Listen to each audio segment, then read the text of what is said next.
बुरा लेना है, फिर हम वापस न्यायालय में ही लौटेंगे। इसीलिए ये एक चक्र होगा और इसलिए इस क्रम को आप जारी मत रखिए। अब आप किस विषय में कह रहे हैं? सवाल ये उठता है कि क्या आज से पहले किसी मसले पे जो कानून बनाया गया उस कानून पर क्या न्यायालय में बहस नहीं हुई? यहां पर साफ साफ आर वेंकटरमणी कह रहे हैं कि न्यायालय के पास ये अधिकार ही नहीं है हस्तक्षेप करने का। जिस हस्तक्षेप की डिमांड की गई है यहां पर याचिकाकर्ताओं की तरफ से, और यहां कहा जा रहा है कि न्यायालय के पास ये वो अधिकार क्षेत्र ही नहीं है कि विधायिका में यानी न्यायपालिका जो है विधायिका में हस्तक्षेप करे। यहां हस्तक्षेप का मामला नहीं है, कानूनी पहलू के पक्षों की जांच का मामला है, और इसीलिए ये बात जो है ये थोड़ी नागवार गुजर रही है सरकार को। और आर वेंकटरमणी जो देश के अटॉर्नी जनरल ऑफ इंडिया हैं वो खड़े हुए हैं, सॉलिसिटर जनरल ऑफ इंडिया नहीं, उनसे ऊपर वाले उनके बॉस खड़े हुए हैं और वो यहां पर दलीलें पेश कर रहे हैं।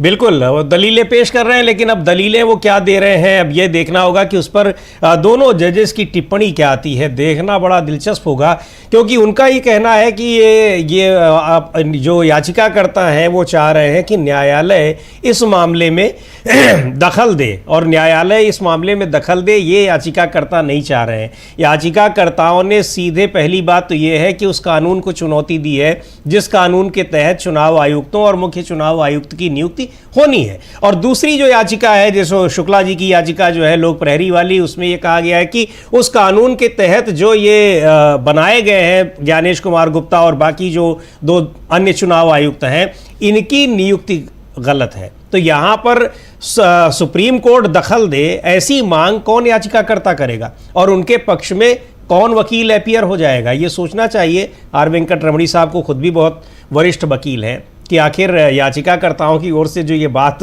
रख रहे हैं सुप्रीम कोर्ट में, ऐसा याचिकाकर्ता कहाँ कह रहे हैं? वो तो यहाँ पे जी बिल्कुल, यहाँ पर अटॉर्नी जनरल ऑफ इंडिया यानी आर वेंकटरमणी साहब जो हैं वो कह रहे हैं कि याचिकाकर्ता द्वारा अनूप बरनवाल को कानून या घोषित कानून के रूप में पढ़ने का भ्रामक प्रयास किया गया है। बार बार जब अनूप बरनवाल केस को सामने लाया गया तो उसको यहाँ पर कहा जा रहा है कि उस पूरे मामले को यहाँ उठाने का मतलब है कि यहाँ आप सीधे सीधे न्यायपालिका को भ्रमित कर रहे हैं। ये भ्रामक है, भ्रामक प्रयास है। और इलेक्शन कमीशन ऑफ इंडिया आजाद है, स्वतंत्र है या नहीं है, यह प्रश्न अमूर्त रूप से उत्तर देने योग्य ही नहीं है। यह तथ्य से परे है, तथ्य और साक्ष्य पर आधारित प्रश्न नहीं है। यानी साफ साफ ये कोशिश इस कोशिश में है कि अटॉर्नी जनरल ऑफ इंडिया कि किसी भी ढंग से इस याचिका को खारिज करवा दूं। यहां पर शुरुआत से ये, क्योंकि इनकी पहली लाइन यही थी कि ये याचिका जो है खारिज करने योग्य है, मिलॉर्ड इसको खारिज कर दीजिए। उसके बाद यहां पर अपने तथ्यों को, और इसके बाद अब वो एक रिटन स्टेटमेंट पढ़ रहे हैं, अपने द्वारा लाए गए लिखित वक्तव्य को वो पढ़ रहे हैं और इसमें ये बातें कह रहे हैं अटॉर्नी जनरल ऑफ इंडिया यहां पर साफ साफ कि यहां जो मांगा गया है याचिकाकर्ताओं की तरफ से जो 2 डिमांड है, पहली डिमांड ये है कि किसी भी ढंग से इस पूरे कानून को रद्द किया जाए और इसको फिर से बनाया जाए। अनूप बरनवाल का केस और जो 2015 में जिस केस को लेकर आते हैं और उस केस की सुनवाई जो फाइनल उसका रिजल्ट आता है 2023 में, और इसमें जो बातें आई हैं वो उसका यहां मायने ही नहीं रखता, वो केस यहां मायने नहीं रखता, ये कह रहे हैं अटॉर्नी जनरल ऑफ इंडिया। और साथ साथ कह रहे हैं कि ये सवाल भी नहीं पैदा होता यहां पर, इसका ये उत्तर देने योग्य भी नहीं है ये सवाल कि इलेक्शन कमीशन ऑफ इंडिया जो है वो स्वतंत्र है या नहीं है, यानी वो ऑटोनोमस बॉडी है, लेकिन आज की तारीख में वो अगर पिंजरे की चिड़िया है, पिंजरे का तोता है, तो फिर ये बात तो कही जाएगी। अब ऐसे ही सवाल कल को उठेगा कि सीबीआई स्वतंत्र है या नहीं है। जब सुप्रीम कोर्ट अगर कहता है कि सीजीआई जो पिंजरे का तोता है, और सुप्रीम कोर्ट का ही एक जज के पूर्व जज कहते हैं कि आपको सीबीआई को कहते हैं कि आपको कम से कम इस पर ध्यान देने की जरूरत है कि आपकी स्वतंत्र एजेंसी जो है, जांच एजेंसी, उसको क्यों कहा जाता है, आखिर आपको अपनी छवि सुधारने की जरूरत है। और आज यही यहां पर पिंजरे का तोता वाला जो सवाल यहां पैदा होता है इलेक्शन कमीशन ऑफ इंडिया के ऊपर, तो अटॉर्नी जनरल ऑफ इंडिया कह रहे हैं कि नहीं, ये सवाल यहां पर उत्तर देने योग्य नहीं है कि ये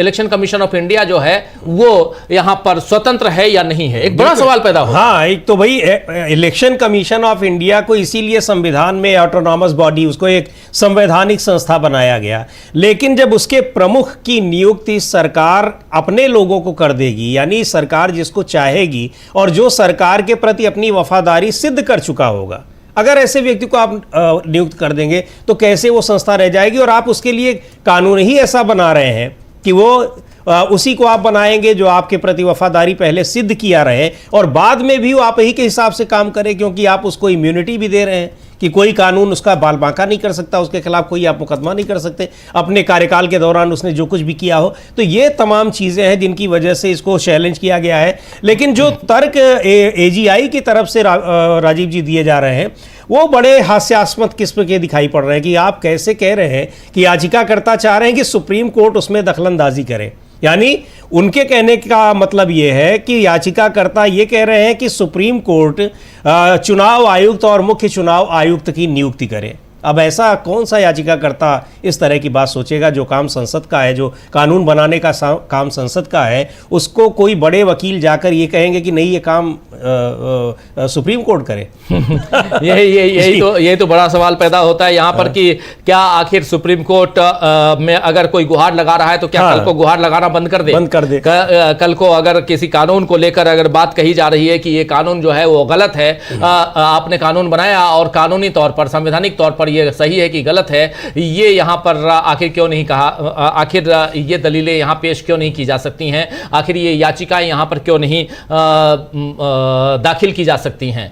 और यहाँ पर एजीआई जो हैं यानी अटॉर्नी जनरल ऑफ इंडिया जो हैं वो कह रहे हैं कि ये विश्लेषण दिए गए तथ्यात्मक संदर्भों में किया जाना चाहिए। संविधान स्वतंत्र कार्यप्रणाली में किसी भी प्रकार की विफलता की स्थिति में पर्याप्त सुरक्षा प्रदान करता है। संसद ऐसी बदलती घटनाओं की जांच के लिए हमेशा खुली और सतर्क रहेगी। संसद का पक्ष ले रहे हैं, अच्छी बात है, संसद में चुने हुए लोग आते हैं, लेकिन यहाँ पर जो संसद से इतर जो काम कर रहे हैं वो भी तो मायने रखती हैं। और अटॉर्नी जनरल ऑफ इंडिया आगे कहते हैं कि मध्यस्थों की नियुक्ति से तुलना करना पूरी तरह से गलत है और याचिकाकर्ता अनूप बरनवाल मामले में दिए गए फैसले को संसद की विधायी क्षमता पर संवैधानिक रूप से बाध्यकारी सीमाएं लगाने के रूप में प्रस्तुत करने का प्रयास आप कर रहे हैं और इससे अस्थायी न्यायिक व्यवस्थाओं और संसद द्वारा अधिनियमित एक ठोस कानून के बीच संवैधानिक अंतर जो है वो धुंधला हो जाएगा। ये सब पढ़ रहे हैं, वहां पे वो अपना जो बयान है, वक्तव्य है, वो लिख के लाए हैं, वो पढ़ रहे हैं। यहाँ पर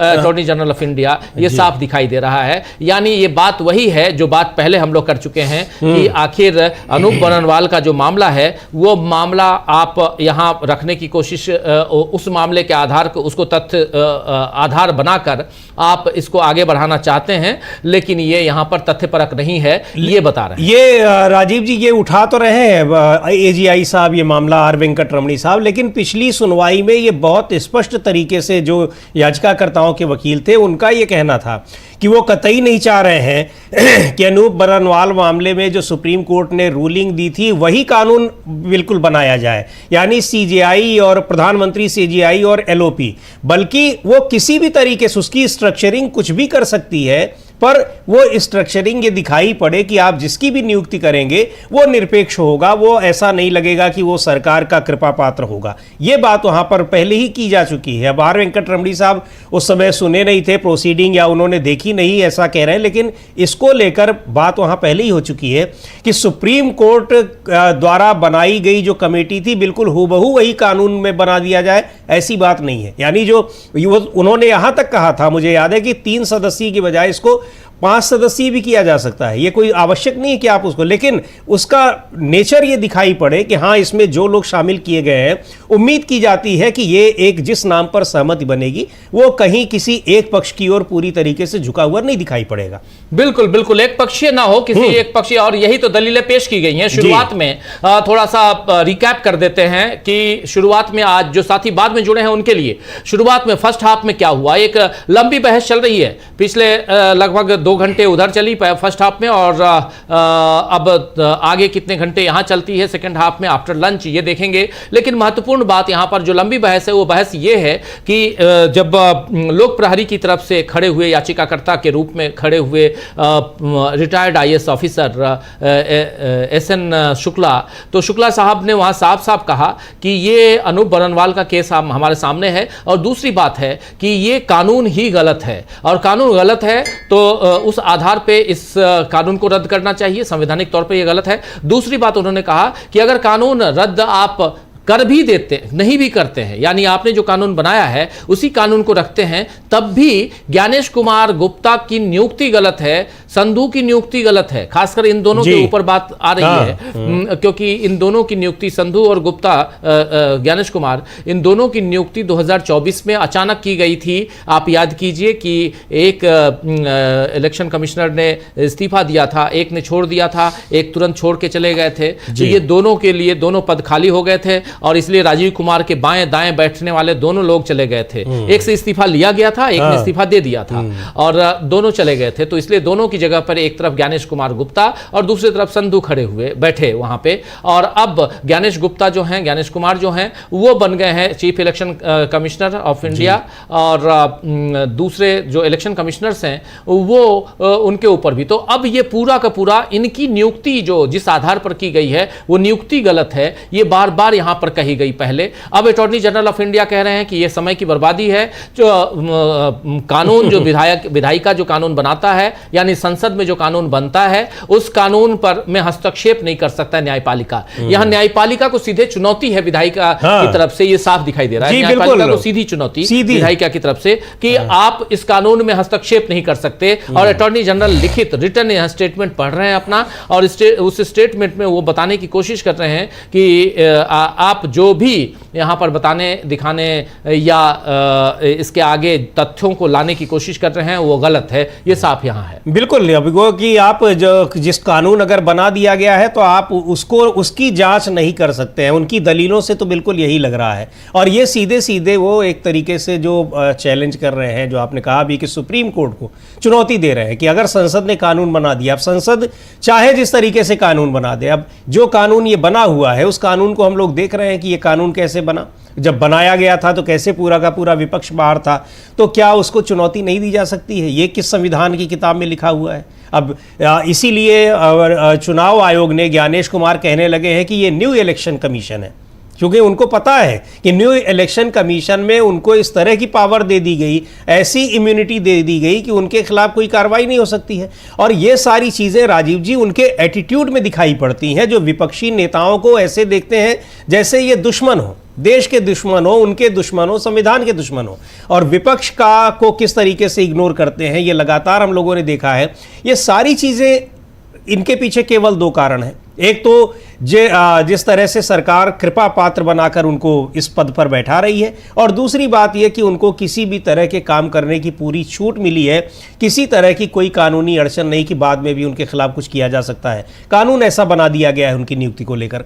तो ये जो खतरनाक मंसूबे हैं वो दिखाई पड़ रहे हैं इस कानून में। अब आप कह रहे हैं कि उसको चुनौती नहीं दी जा सकती इस तरह से, तो आप पूरे विपक्ष को हटाकर चाहे जो कानून आप बना दीजिए, और कहीं उसको चुनौती भी नहीं दी जा सकती, फिर सुप्रीम कोर्ट करेगा क्या?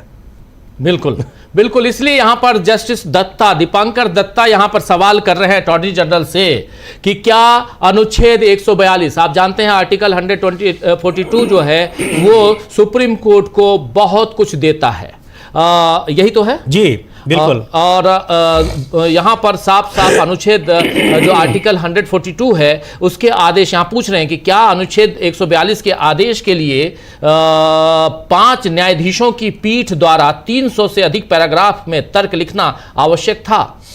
निष्कर्ष भाग अनुच्छेद 142 के है, और लेकिन संविधान पीठ ने कुछ कानूनों की व्याख्या की है, संवैधानिक पीठ ने, जिसमें संविधान भी शामिल है।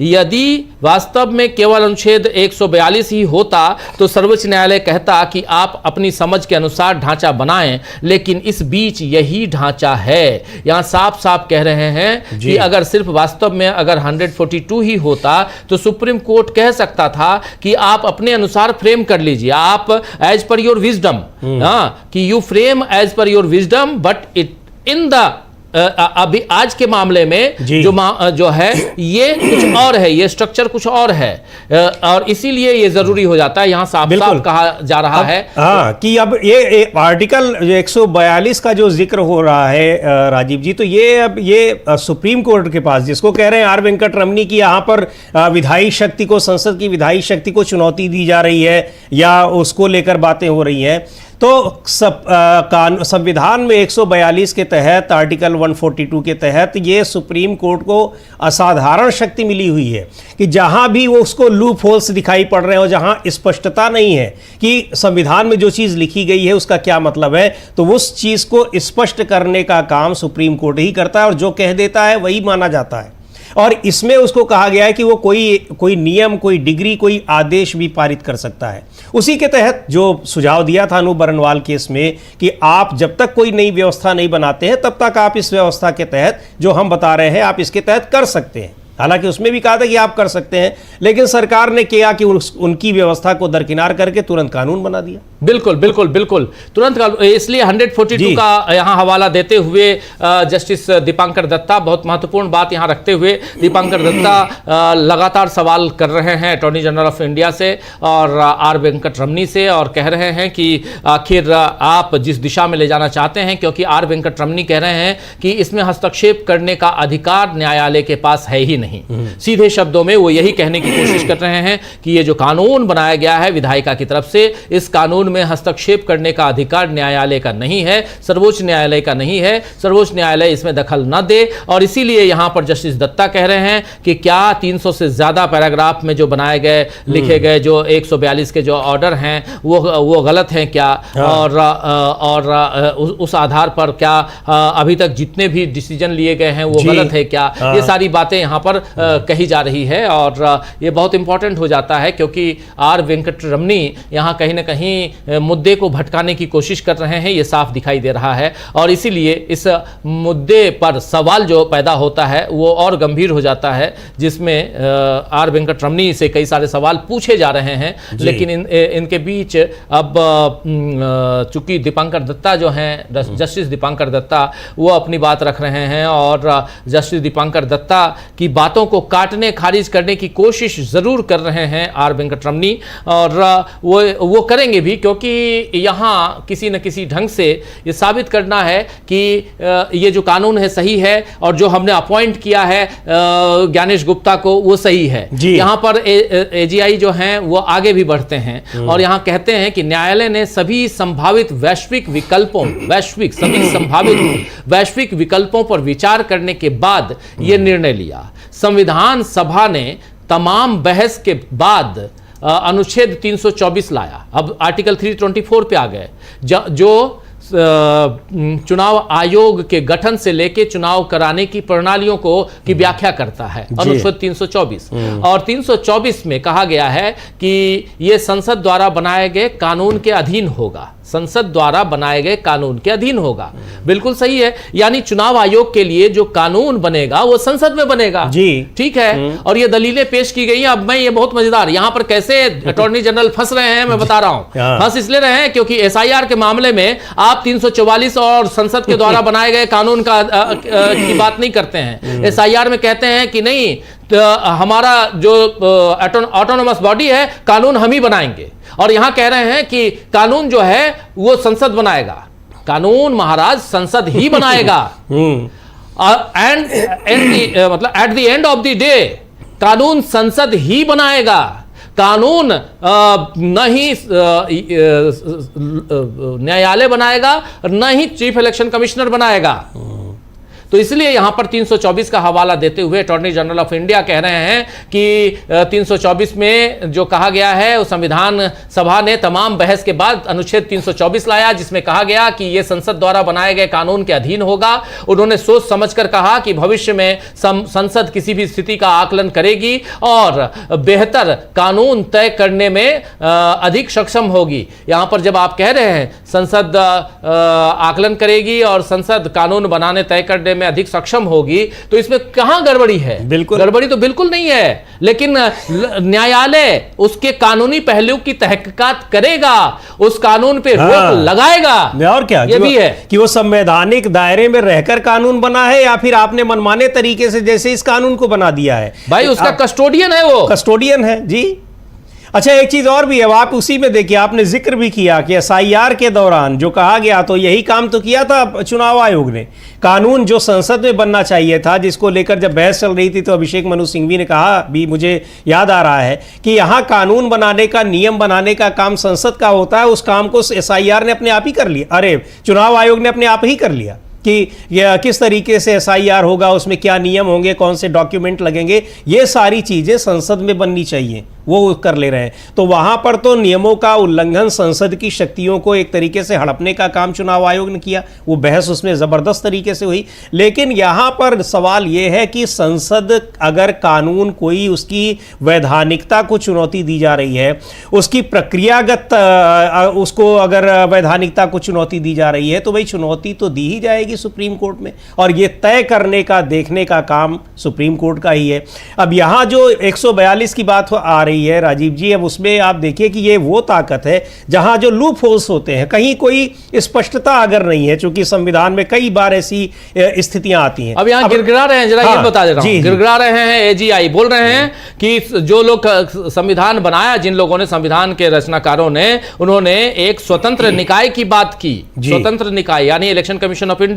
उन्होंने संसद के हाथ नहीं बांधे, संसद के हाथ भी नहीं बांधे। अगर आप संसद के हाथ बांध देंगे तो लोकतंत्र नहीं रह जाएगा, ये कह रहे हैं यहां पर एजीआई कि अगर आप संसद के हाथ बांध देंगे तो लोकतंत्र नहीं रह जाएगा।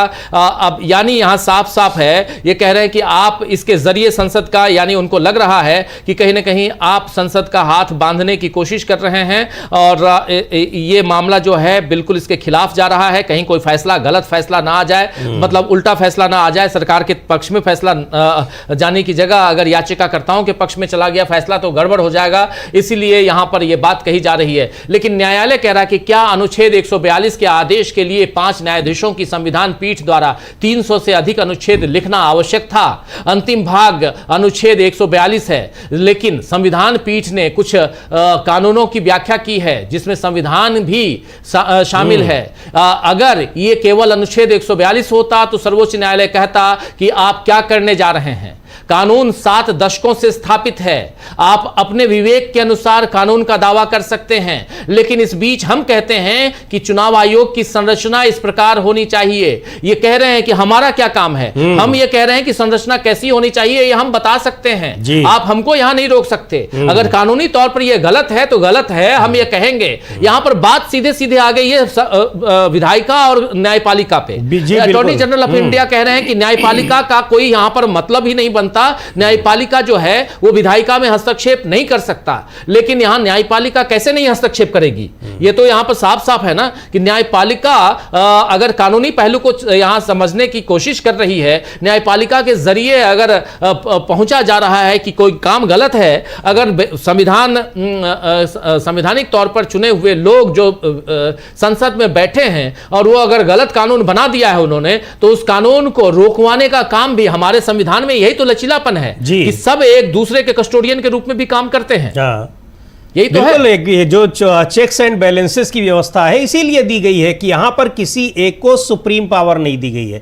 ठीक है, संसद का में कानून बनाने की पावर है, उसको इसलिए दी गई है कि वहां पर जनता के चुने हुए प्रतिनिधि आ रहे हैं। लेकिन अगर जनता के चुने हुए प्रतिनिधि भी संविधान के बियॉन्ड जाकर कोई काम करने लग जाए तो उनको देखने के लिए भी सुप्रीम कोर्ट है, और सुप्रीम कोर्ट उनके बनाए हुए कानून को रद्द भी कर सकती है। और कई बार हुआ, ऐसा कोई है नहीं कि पहली बार हुआ हो कि कानून रद्द नहीं हुआ है, तमाम कानून रद्द हुए हैं। और जब सरकार को लगता है कि नहीं ये कानून आप सही है तो उनको फिर से चाहे तो उसी तरीके से वो पारित करा के ला सकती है। लेकिन वैधानिकता को अगर चुनौती दी जा रही है तो कोई ये हैरानी की बात नहीं है, न कोई आश्चर्यजनक बात है, और न ही ये पहली बार हो रहा है कि संसद ने कोई कानून बना दिया है। यहाँ पे जब यहाँ पर जस्टिस दत्ता ने कहा कि कि क्या हम मतलब ये पिछले 70 साल से जो चला आ रहा है आप उस पर रोक लगाना चाहते हैं? मतलब कि न्यायालय जो है, न्यायपालिका जो है, वो जो अगर विधायी और उसमें भी विधायिका और उसमें जो कानून है उस पर अगर कोई चुनौती पेश की जा रही है, उस चुनौती पर बहस ना करे, उस पर बात ना करे, विचार ना करे, तो आप किस दिशा में ले जाना चाहते हैं देश को, संविधान को? तब यहां एजीआई यानी attorney general of India R Venkataramani कहते हैं कि जब हम अदालत से ये पूछ रहे हैं कि कौन सा मॉडल अपनाया जा सकता है, तो हम वास्तव में अदालत को संसदीय बहस में बदल रहे हैं। देखिए, पिछले 2-3 दिनों में इस अदालत में एक बहुत ही रोचक संसदीय बहस हुई। इसके लिए मैं अत्यंत सम्मान व्यक्त करता हूं। रोचक संसदीय बहस हुई, हमने अदालत को संसद बना दिया और इसको हम यहां पर अदालत में रोचक संसदीय बहस हुई है। ये कह रहे हैं, मैं बहस को कमतर नहीं आंक रहा हूं, संवैधानिक अदालतों में इस तरह की संसदीय बहसें होती हैं। ये साफ साफ कह रहे हैं, संवैधानिक अदालतों में इस तरह की संसदीय बहसें होती रहती हैं। अदालत और देश के लिए यह समझना महत्वपूर्ण है कि संवैधानिक न्याय निर्णय के आयाम क्या हैं। यानी इन्होंने सुप्रीम कोर्ट में जो बहस हुई, इस बहस को वहां अदालती बहस ना कह के उन्होंने संसदीय बहस में तब्दील कर दिया। अटॉर्नी जनरल ऑफ इंडिया ने यहां पर इन दोनों जजों की बेंच को और जहां जो बहस हुई है इसको साफ साफ, ये तो अब ये लग रहा है ऑफ कोर्ट है ये। जी हाँ, और ये एक चीज और भी है, ये उसमें उनका एक तंज भी दिखाई पड़ रहा है कि जो बहस होनी चाहिए थी संसद में इस कानून को बनाते वक्त, वो बहस आज यहां सुप्रीम कोर्ट में हो रही है। और इसलिए हो रही है क्योंकि वहां पर तो पूरे विपक्ष को निकाल बाहर कर दिया गया था, उसको निलंबित कर दिया गया था और तब इस कानून को बना दिया गया।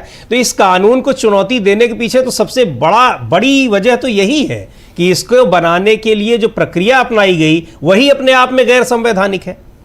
उसके बाद कह रहे हैं, क्योंकि चूंकि अनूप बरनवाल का मामला बार बार आया, तो कह रहे हैं कि अनूप बरनवाल केस जो है, वो जो फैसला है वो इतिहास का विषय बन चुका है। Anoop Barnwal is a matter of history because it has lost binding precedent values. यहां साफ साफ कह रहे हैं कि उन्होंने बाध्यकारी मिसाल को खो दिया है, दर्जा खो दिया है, ये कह रहे हैं यहां पर। तो साफ साफ यहां पे है कि अनूप बरनवाल का मामला आप मत लाइए, क्योंकि वो इतिहास का विषय बन चुका है और इसने बाध्यकारी मिसाल को का दर्जा भी खो दिया है, इसलिए इसके बारे में बात मत कीजिए। जबकि आप जब भी किसी फैसले पे जाते हैं, किसी तर्क पे जाते हैं, तो आप पुराने फैसले को लेके आते हैं।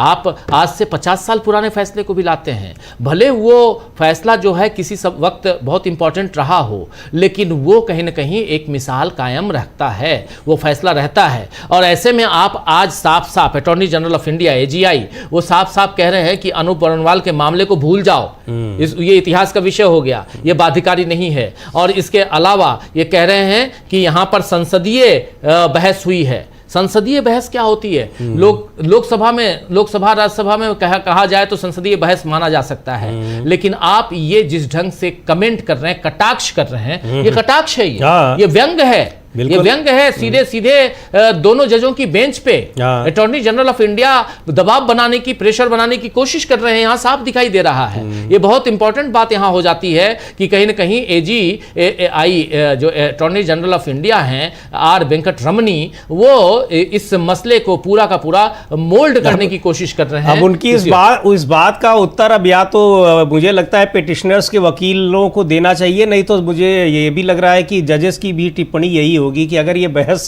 पार्लियामेंट में ही हो गई होती तो फिर ये स्थिति ना आने पाती, क्योंकि वहां पर तो कोई उसके मेरिट डिमेरिट पर कोई सवाल हुआ ही नहीं, वहां पक्ष विपक्ष कोई बात ही नहीं हुई, सारे पक्ष के ही लोग थे। विपक्ष में एक सांसद थे असदुद्दीन ओवैसी, उन्होंने जो कुछ कहा उसको खारिज कर दिया गया और कानून बनाकर आपने रख दिया, तो फिर उस कानून को चुनौती सुप्रीम कोर्ट में दी ही जाएगी, क्यों नहीं दी जाएगी? और वही दी गई है कि आप इसकी प्रक्रिया पर और इस कानून के जरिए जो कुछ करने की मंशा सरकार की दिखाई पड़ रही है वो सब चीज़ें सामने हैं। अब तो यहाँ पर उस कानून के जरिए चुनाव भी करा लिए, मुख्य चुनाव आयुक्त एक के बाद एक SIR भी कराए जा रहे हैं, वहाँ पर सारे जगहों पर नई मतदाता सूची बनाई जा रही है, करोड़ों लोगों को मतदाता सूची से बाहर कर दिया जा रहा है। ये सारा कुछ खेल, अच्छा किसी अपील पर कोई सुनवाई नहीं हो रही है नहीं, तो फिर इसीलिए तो चुनौती दी गई कि ये तो देश की लोकतांत्रिक व्यवस्था को कहाँ से खतरे में नहीं डाल देगा, खत्म कर देगा। बिल्कुल बिल्कुल बिल्कुल सही आप कह रहे हैं। यहाँ पर लोकतांत्रिक व्यवस्था जो है और जिसमें न्यायपालिका है, कार्यपालिका है, विधायिका है और खासकर विधायिका के द्वारा बनाए गए कानून, उसका रखवाला, कस्टोडियन अगर देखा जाए तो सुप्रीम कोर्ट है, लेकिन अगर कानून ही गलत बनाए गए हों तो सुप्रीम कोर्ट उसमें हस्तक्षेप करता है। उसमें एक नहीं बल्कि दर्जनों ऐसे मामले हैं जिसमें सुप्रीम कोर्ट के हस्तक्षेप रहे हैं, और उसके बाद आज सीधे अटॉर्नी जनरल ऑफ इंडिया कह रहे हैं कि सुप्रीम कोर्ट इसमें हस्तक्षेप कर ही नहीं सकता है और नहीं करना चाहिए। ये बात अगर कही जा रही है अटॉर्नी जनरल ऑफ इंडिया की तरफ से तो ये सरासर गलत है, और इसी बात को यहाँ पर अलग अलग ढंग से अब दूसरा पक्ष जो है वो रखेगा। लेकिन बहुत इंपॉर्टेंट, बहुत महत्वपूर्ण हो जाता है कि सुप्रीम कोर्ट में जिस ढंग से अटॉर्नी जनरल ऑफ इंडिया 2 जजों की बेंच को, जस्टिस दीपांकर दत्ता और जस्टिस सतीश चंद्र शर्मा, इन दोनों को, सतीश चंद्र शर्मा और दत्ता को अगर सीधे सीधे चुनौती इस ढंग से कि नहीं आप इस पर बहस ही नहीं कर सकते हैं,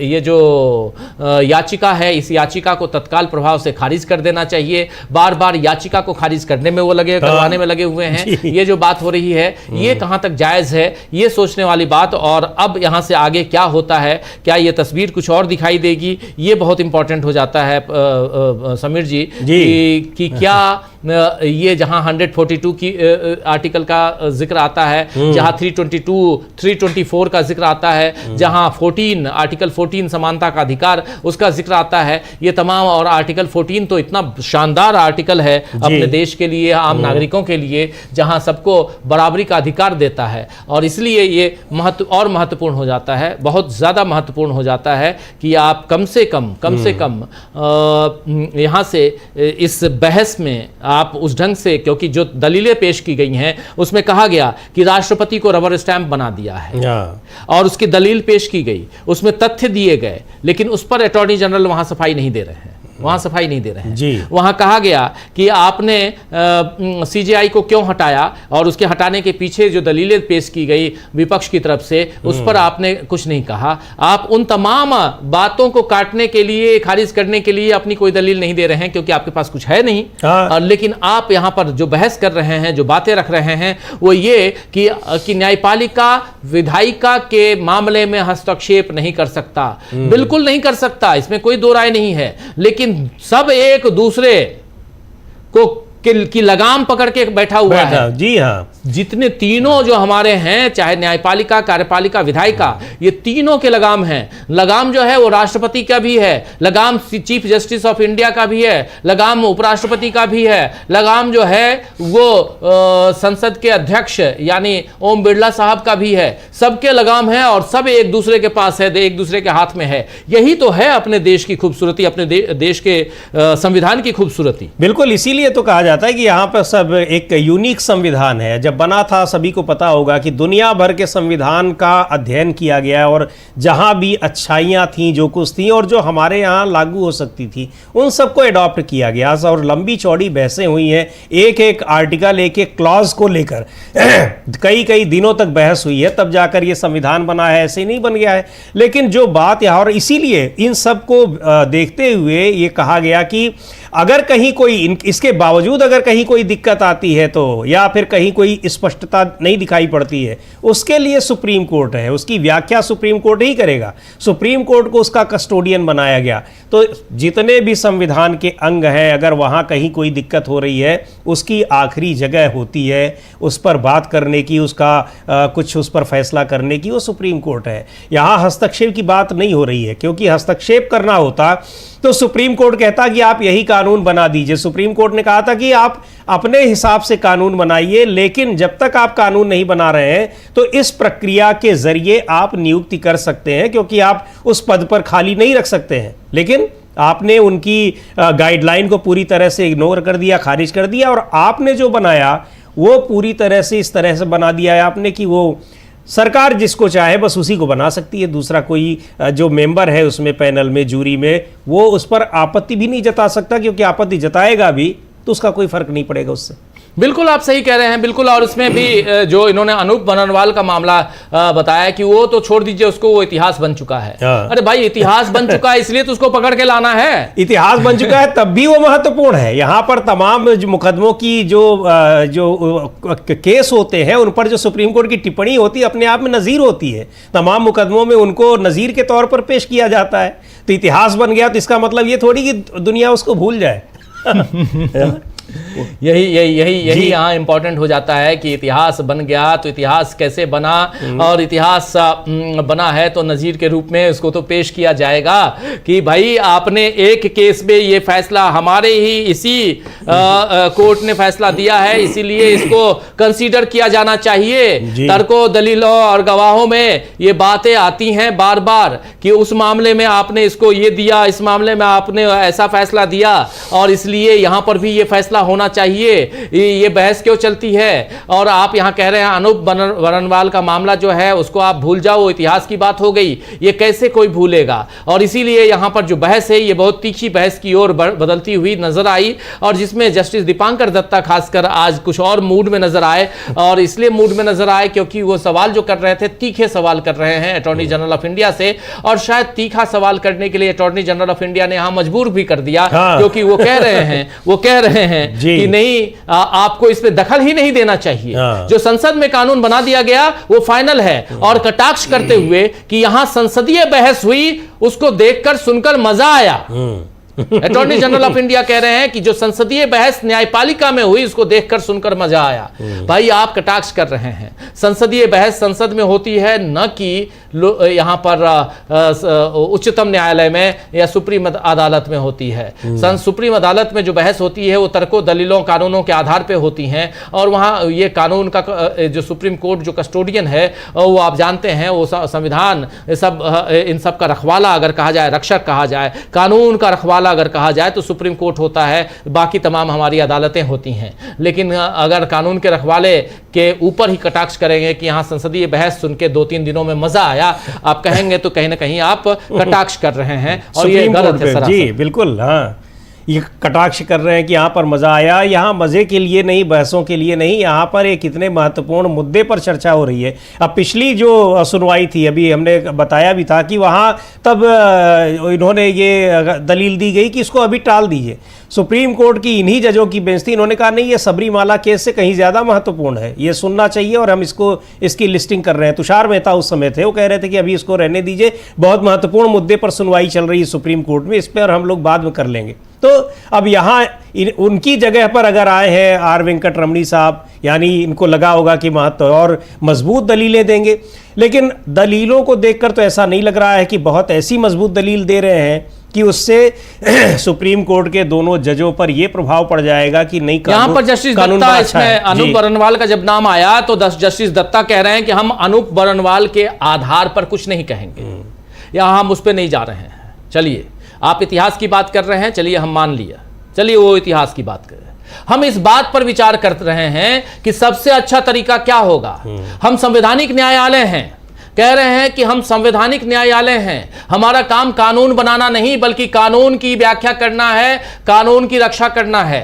अगर हम उससे सहमत हैं, उनसे सहमत हैं, यानी याचिकाकर्ताओं से सहमत हैं, तो हम कहेंगे कि XYZ कारणों से हमें लगता है कि अनुच्छेद 14 का उल्लंघन हुआ है। अगर हम उनकी बातों से सहमत होंगे तो हम कहेंगे कि आर्टिकल 14 का उल्लंघन हुआ है, और अगर नहीं लगता है तो हम कहेंगे नहीं, यहाँ पे हम संवैधानिक जो हितों की रक्षा करेंगे। और सबसे बड़ी बात कि हम संवैधानिक न्यायालय हैं, हम संसद नहीं हैं।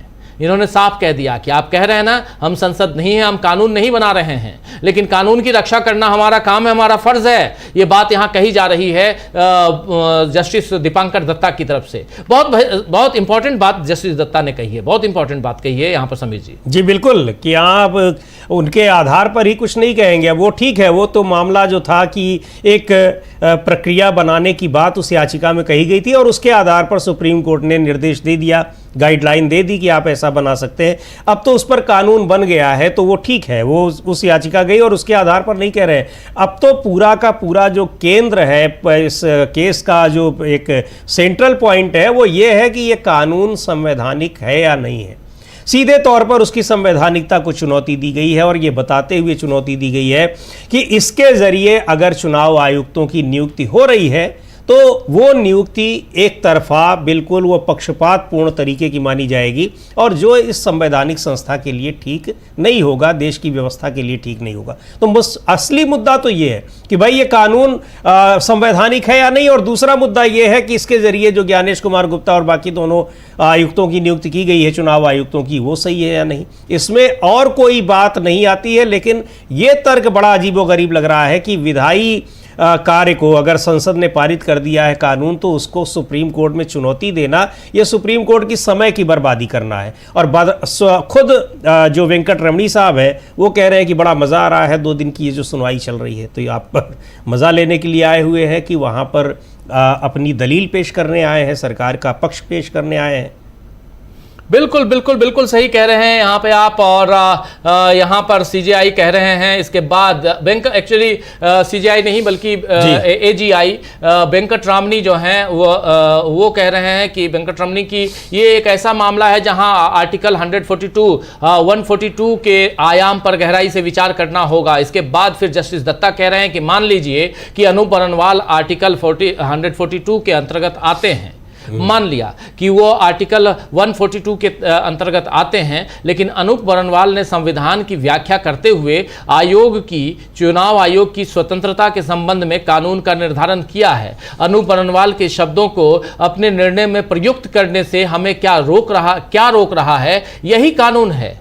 उनके शब्दों को हमें कहां रोका जा रहा है, क्या रोक रहा है, यही तो कानून है। और इसी पर तो हमको बात करनी है, यही तो हमको यहां पर लेके आना है। ये बात यहां कही जा रही है, साफ साफ कही जा रही है कोर्ट की तरफ से, अदालत की तरफ से, और खासकर जस्टिस दत्ता की तरफ से ये बात कही जा रही है। जस्टिस दत्ता यहां पर बहुत गंभीरता के साथ अपनी बात यहां रखते हुए, और वो अब उनके जो तमाम सवाल और तर्क हैं, राजीव जी, बड़ा सही जवाब दिया जस्टिस दत्ता ने कि कानून बनाने हम नहीं आए हैं, कानून बनाना हमारा काम नहीं है। आपको पता नहीं कैसे लग रहा है कि सुप्रीम कोर्ट कानून बनाने की बात कर रहा है, लेकिन जो कानून बना है उसकी जांच करना कि यह संवैधानिक तरीके से संवैधानिक है नहीं है, ये जांच करना हमारा काम है, और इस केस के जरिए हम वही कर रहे हैं।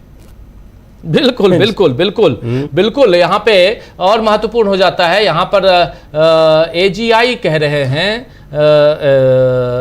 यानी अटॉर्नी जनरल ऑफ इंडिया कह रहे हैं कि अनूप बरनवाल ने कई सुविचारित लोगों और विधि आयोग की रिपोर्टों के संपूर्ण विवरण को संक्षेप में पेश करते हुए इस सिद्धांत पर मुहर लगाई है कि एक स्वतंत्र चुनाव आयोग होना चाहिए। पहले तो ये कह रहे हैं कि अनूप बरनवाल, इतिहास की बात हो गई, भूल जा।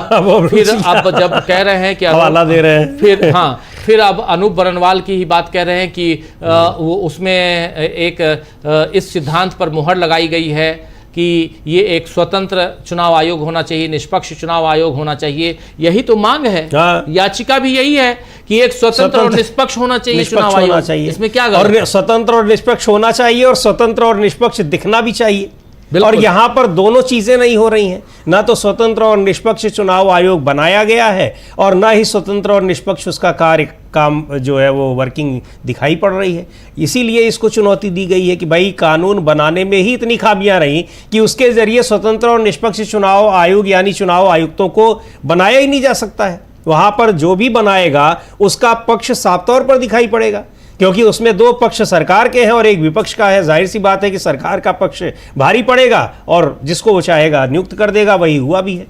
जी, यहाँ पर एजीआई और एक बात कहते हैं। एजीआई यानी attorney general of India R Venkataramani आज खड़े हैं।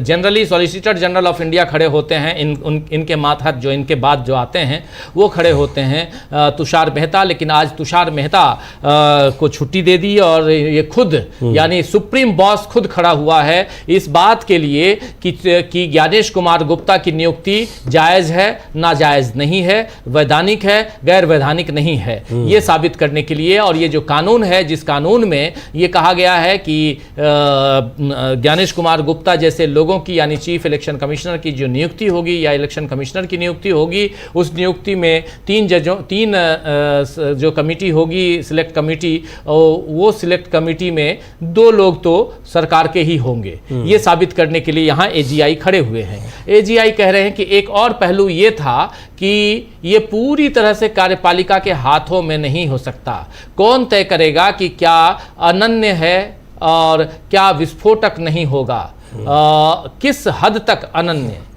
ये फैसला अदालत के विचारों का संग्रह है। मैं ये नहीं कह रहा कि अदालत विचार नहीं कर सकती है, बल्कि ये कह रहा हूं कि ये विचार अंततः किसी न किसी रूप में संसद को बाध्य करते हैं।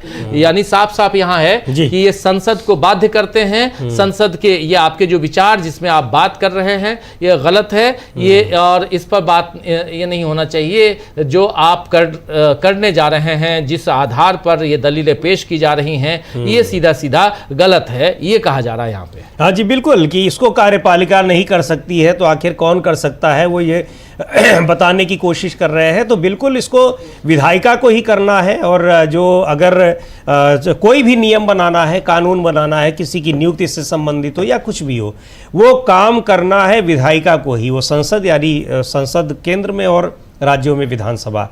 लेकिन सवाल ये है कि क्या किसी भी तरह का किसी भी स्थिति में कैसे भी कानून बनाने की इजाज़त संसद को है? ऐसा भी नहीं है।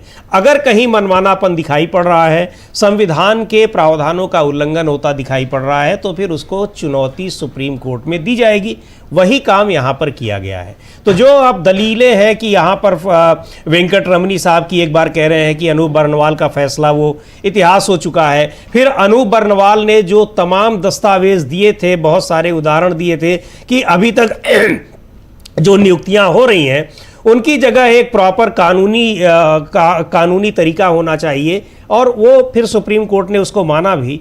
वो कानूनी तरीका बनाने के लिए जब दिया गया तो संसद ने ऐसा कानून बना दिया कि वो सरकार अपने ही किसी कृपा पात्र को इस पद पर बैठा देगी। तो अब बड़ा सवाल यही है, तुरंत ही इसीलिए उसको चुनौती दी गई और आज उस पर इतनी बहस हो रही है। लेकिन इस दौरान सरकार ने इन पदों पर नियुक्तियां भी कर दी और नियुक्तियों के बाद जो कुछ दिखाई पड़ रहा है वो ये बता रहा है कि इस कानून को लेकर जो आशंकाएं थीं वो किस तरह से सही होती दिखाई पड़ रही हैं। जी जी जी बिल्कुल बिल्कुल बिल्कुल। यहाँ पर फिर से कह रहे हैं वेंकट रमनी कि अनूप बर्नवाल का फैसला इतिहास बन चुका है। फिर से कह रहे हैं आर वेंकट रमनी कि ये जो फैसला अनूप बर्नवाल का है वो इतिहास बन चुका है। इसने स्वतंत्र चुनाव आयोग के सिद्धांत को मान्यता दी। इसने ये भी कहा कि ये कार्यपालिका के पूर्ण नियंत्रण में नहीं होना चाहिए, कार्यपालिका के पूर्ण नियंत्रण में नहीं होना चाहिए। लेकिन फिर सवाल उठता है कि कार्यपालिका के पूर्ण नियंत्रण का क्या मतलब है, पूर्ण नियंत्रण क्या है। मैं ये नहीं कह रहा कि न्यायपालिका इस पर विचार नहीं कर सकता, लेकिन ये कहना कि विचार संसद को बाध्य करते हैं, अनूप बर्नवाल ने इसी संदर्भ में बात की थी। यानी यहाँ पर अनूप बर्नवाल की बात कही जा रही है। पहले तो उसको खारिज कर रहे थे, लेकिन अब अनूप बर्नवाल के मामले को सामने ला रहे हैं और कह रहे हैं कि इन्होंने स्वतंत्र चुनाव आयोग के सिद्धांत को मान्यता दी इस और कार्यपालिका का पूर्ण नियंत्रण नहीं होना चाहिए चुनाव आयोग के ऊपर। ये भी उन्होंने कहा, ये बहुत सही है। लेकिन फिर भी सवाल उठता है कि कार्यपालिका के पूर्ण नियंत्रण का क्या मतलब है, पूर्ण नियंत्रण क्या है। और मैं ये नहीं कह रहा हूं कि न्यायपालिका इस पर विचार नहीं कर सकता है, न्यायपालिका विचार करे और फिर ये लेकिन संसद को बाध्य करते हुए ना करे। अब ये चीज राजीव जी की कार्यपालिका का पूर्ण नियंत्रण क्या होता है, अब यही बात है। इसीलिए इस कानून में जो खामियां हैं, लूप होल्स हैं, उनको चुनौती दी गई है कि कार्यपालिका के पूर्ण नियंत्रण में ही चुनाव आयोग काम करता दिखाई पड़ रहा है। कार्यपालिका उसको बनाने में, वहां पर उनकी नियुक्ति में कार्यपालिका का पूरा योगदान रहा। इसलिए रहा कि कार्यपालिका ही उनको बना दे रही है। कानून ऐसा विधायिका ने बना दिया है कि कार्यपालिका के ही हाथों में रख दिया गया। यानी प्राइम मिनिस्टर और दूसरे एक मिनिस्टर, चाहे उसमें गृह मंत्री हो या कोई भी, और वो जब बन जाते हैं तो उसका जो नुकसान वाला पहलू है, जिसके बारे में पूछ रहे हैं कि उस पर कैसा नियंत्रण है, वही नियंत्रण है कि आपने उनको बनाया है तो आप उनसे ये उम्मीद भी कर रहे हैं कि आपके हिसाब से वो काम करें, और वो आपके हिसाब से काम करते हुए दिखाई पड़ रहे हैं। तो ये उसका खतरा है। जो विस्फोटक की बात कर रहे हैं, ये विस्फोटक स्थिति है कि उससे पूरे देश की लोकतांत्रिक व्यवस्था ही खतरे में पड़ जाएगी अगर ऐसे ही रहा तो। जी बिल्कुल बिल्कुल, आप सही कह रहे हैं। लोकतांत्रिक व्यवस्था अगर खतरे में रह जाएगी तो फिर दिक्कत होगी। आर वेंकट रमनी कह रहे हैं कि संसद कार्यकारी प्राधिकरण नहीं है, संसद कार्यकारी प्राधिकरण नहीं है।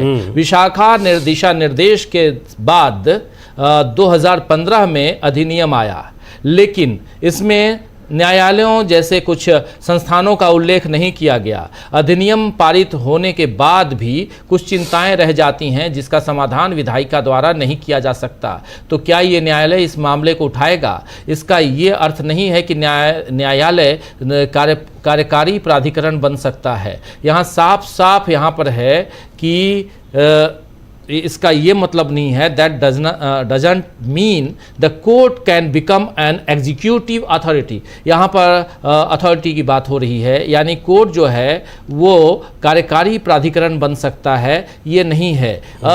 ये साफ यहाँ पर जो मेन मुद्दा है उससे भटकाने की कोशिश, बिल्कुल उससे पूर्ण रूप से भटकाने की कोशिश कर रहे हैं आर वेंकट रमनी। यहाँ पर सवाल कुछ और है और जवाब कुछ और दिया जा रहा है। कार्यकारी संसद जो है वो कार्यकारी प्राधिकरण नहीं है। पार्लियामेंट जो है वो एग्जीक्यूटिव अथॉरिटी नहीं है, ये कहा जा रहा है। और विशाखा गाइडलाइंस जो है, विशाखा दिशा निर्देश जो 2015 में आया था, उसकी बात यहाँ कर रहे हैं वो, और खासकर उस गाइडलाइन के बाद। लेकिन इनमें न्यायालयों जैसे कुछ संस्थानों का उल्लेख नहीं किया गया है, ये बताया जा रहा है। और ये जो अधिनियम है, अधिनियम पारित होने के बाद भी कुछ चिंताएं रह जाती हैं जिनका समाधान विधायिका द्वारा नहीं किया जा सकता। तो क्या ये न्यायालय इस मामले को उठाएगा? इसका ये अर्थ नहीं है कि न्यायालय कार्यकारी प्राधिकरण बन सकता है। ये साफ साफ यहाँ पर एक चुनौती भी दी जा रही है न्यायालय को। हाँ, चुनौती भी दी जा रही है। और जो मुख्य बात यह है राजीव जी, आप कह रहे हैं कि यहाँ कैसे उस चीज को डिरेल करने की कोशिश की जा रही है। मूल मुद्दा जो है, मूल मुद्दे सिर्फ दो हैं कि ये कानून संवैधानिक है, वैधानिक है या नहीं है, और दूसरी बात यह है कि उसके जरिए जो नियुक्ति हुई है मुख्य चुनाव आयुक्त और चुनाव आयुक्तों की, ये इसको संवैधानिक है कि नहीं है। अब यहाँ पर सीधे सीधे उसके कानूनी पहलू पर, संवैधानिक पहलू पर बात होनी चाहिए, उसकी प्रक्रिया पर बात होनी चाहिए, जो बात पिटिशनर्स के वकीलों ने लगातार की है। यहाँ अब वेंकट रमनी साहब कहीं विशाखा गाइडलाइंस की बात कर रहे हैं, कहीं किसी गाइडलाइन की बात कर रहे हैं। उन सब का यहाँ पर क्या औचित्य है, अब ये देखेंगे बेंच उसको कैसे देख रही है। लेकिन लगता नहीं है कि कहीं से भी ये उस केस से सीधे सीधे कोई मतलब रख रहे हो। जी बिल्कुल बिल्कुल, आप सही कह रहे हैं। विशाखा गाइडलाइंस की बात हो रही है, लेकिन मुख्य रूप से बात जो है अनूप बरनवाल पे भी आई। लेकिन यहाँ सबसे बड़ा सवाल यहाँ पैदा होता है कि क्या यहाँ से उस दिशा में ये बहस जाएगी जिस दिशा में याचिकाकर्ताओं ने बहस को लाकर खड़ा किया था। और इस बहस में सबसे बड़ी बात ये भी आती है कि क्या ये वेंकट रमनी साहब जो हैं, आर वेंकट रमनी जो एजीआई हैं, अटॉर्नी जनरल ऑफ इंडिया, वो उन्होंने सोच रखा है और वो बार बार ये बात कह रहे हैं कि न्यायपालिका जो है वो विधायिका में हस्तक्षेप न करे तो बेहतर होगा, ये कहने की कोशिश हो रही है। अब बार बार वो यही चाह रहे हैं कि कह भी, कई बार तो स्पष्ट रूप से कह भी चुके कि ये अभी थोड़ा और टल जाए। पहले तो केस की सुनवाई नहीं चाह रहे थे, अब दलीलें ऐसी दे रहे हैं या कुछ उसमें और चीज़ें उसमें इंट्रोड्यूस करने की कोशिश कर रहे हैं कि ये और भी लंबा खिंचता चला जाए। लेकिन अब देखते हैं जिस तरीके से एडमिट किया था इस केस को दोनों जजों की बेंच ने, उसके बाद सुनवाई अब हो रही है तो वो किस तरीके से इसको ले रहे हैं। लेकिन वेंकट रमनी साहब कहीं ना कहीं ये दिखाई पड़ रहा है कि इस मामले को कहीं दूसरी तरफ ले जाने की पूरी कोशिश कर रहे हैं। जी जी बिल्कुल बिल्कुल बिल्कुल बिल्कुल सही आप कह रहे हैं। ये अदालत में मामला जो है वो चीफ इलेक्शन कमिश्नर की नियुक्ति का मामला है और नियुक्ति के लिए जो गाइडलाइंस तैयार हैं उसका मामला है, कानून का मामला खुद ज्ञानेश कुमार की नियुक्ति अवैध है ये भी है और इस पर सुनवाई हो रही है। ज्ञानेश कुमार की नियुक्ति अवैध और गैर संवैधानिक इस पर बात हो रही है और ये गैर संवैधानिक है अगर तो कैसे है ये साबित करने की कोशिश हो गई। कैसे देश की राष्ट्रपति जो हैं वो रबर स्टैंप हैं ये बोला गया, आज यहाँ पे बताया गया और उस पर जब सवाल पूछा गया कि आप किस आधार पे कह रहे हैं कि रबर स्टैंप हैं, उनके पास कोई जानकारी नहीं थी, जानकारी नहीं दी गई थी, तो उसके प्रूफ भी दे दिए गए। ये सारी बातें विपक्ष की तरफ से की गई हैं, जो याचिकाकर्ता है, विपक्ष नहीं बल्कि याचिकाकर्ता कह दें तो ज़्यादा बेहतर होगा, उनकी तरफ से ये सारी जानकारी दी गई। लेकिन इन सब के बीच कहीं ना कहीं इतना साफ दिखाई देता है कि आर वेंकटरमणी साहब आज किसी और ही मूड में आए हैं। वो इस पूरे मामले को डिरेल करने की कोशिश करेंगे और वो इसलिए भी करेंगे क्योंकि यहां पर सरकार फंसी हुई दिखाई दे रही है। अभी तक के बहस में, अभी तक के सवाल जवाब में, तथ्यों के दलीलों के आधार पे यह साफ दिखाई दे रहा है कि सरकार यहां बुरी तरह फंसी हुई और सरकार को बाहर निकालना है, क्योंकि सरकार का पक्षकार ही तो है होता है अटॉर्नी जनरल ऑफ इंडिया और उसके बाद सॉलिसिटर जनरल ऑफ इंडिया और additional solicitor general of India. ये सब जितने भी हैं सरकार के पक्षकार होते हैं, सरकार के वकील होते हैं जो कोर्ट में खड़े होते हैं सरकार के पक्ष को लेकर और उनकी जीत वहां पर सुनिश्चित की जाए उसको लेकर। और यहां सरकार के खिलाफ ये याचिका लगी हुई है, जिस याचिका में साफ साफ ये मांग की गई है कि इस कानून को रद्द किया जाए जिसमें इलेक्शन कमीशन ऑफ इंडिया को बहुत सारे इम्यूनिटी दी जाती है। उनके नियुक्ति का जो पैनल है उस पैनल से सीजेआई को निकाल दिया गया। ये इस याचिका में ये भी है कि सीजेआई को इसमें फिर से रखा जाए, ये बात भी है। तो एक तरफ इस कानून को चुनौती है और दूसरी तरफ जो आज की तारीख में चीफ इलेक्शन कमिश्नर है और जो 2 आयुक्त हैं, इन तीनों की नियुक्ति जो है वो अवैध है, गैर संवैधानिक है, उसको भी यहां पर सामने लाकर रखने की बात हुई है। ये इंपॉर्टेंट पहलू हो जाता है और इसीलिए अटॉर्नी जनरल ऑफ इंडिया यहां पर इसको डिरेल करते हुए नजर आते हैं। अब यहाँ एक जो महत्वपूर्ण दलील दी गई और उसमें जब एस.एन. शुक्ला अपनी बात रख रहे थे, एक बड़ी महत्वपूर्ण बात आई राजीव जी की जो 3 अगर जो पैनल है अभी जिस तरीके का है उसमें अगर सीजेआई रहेंगे और वो अगर सरकार से सहमत रहेंगे तो फिर क्या होगा, तब भी तो ऐसी स्थिति आएगी। लेकिन बड़ी महत्वपूर्ण बात उस समय जो टिप्पणी आई वो ये कि वो रहेंगे भले सरकार से भले सहमत हों लेकिन उसमें सहमति और असहमति के बिंदु भी आने चाहिए। कारण उसका जो एक होता है लॉजिकल चीज़ें होती हैं कि आपने समर्थन किया है तो क्यों किया है, आपने विरोध किया है तो क्यों किया है।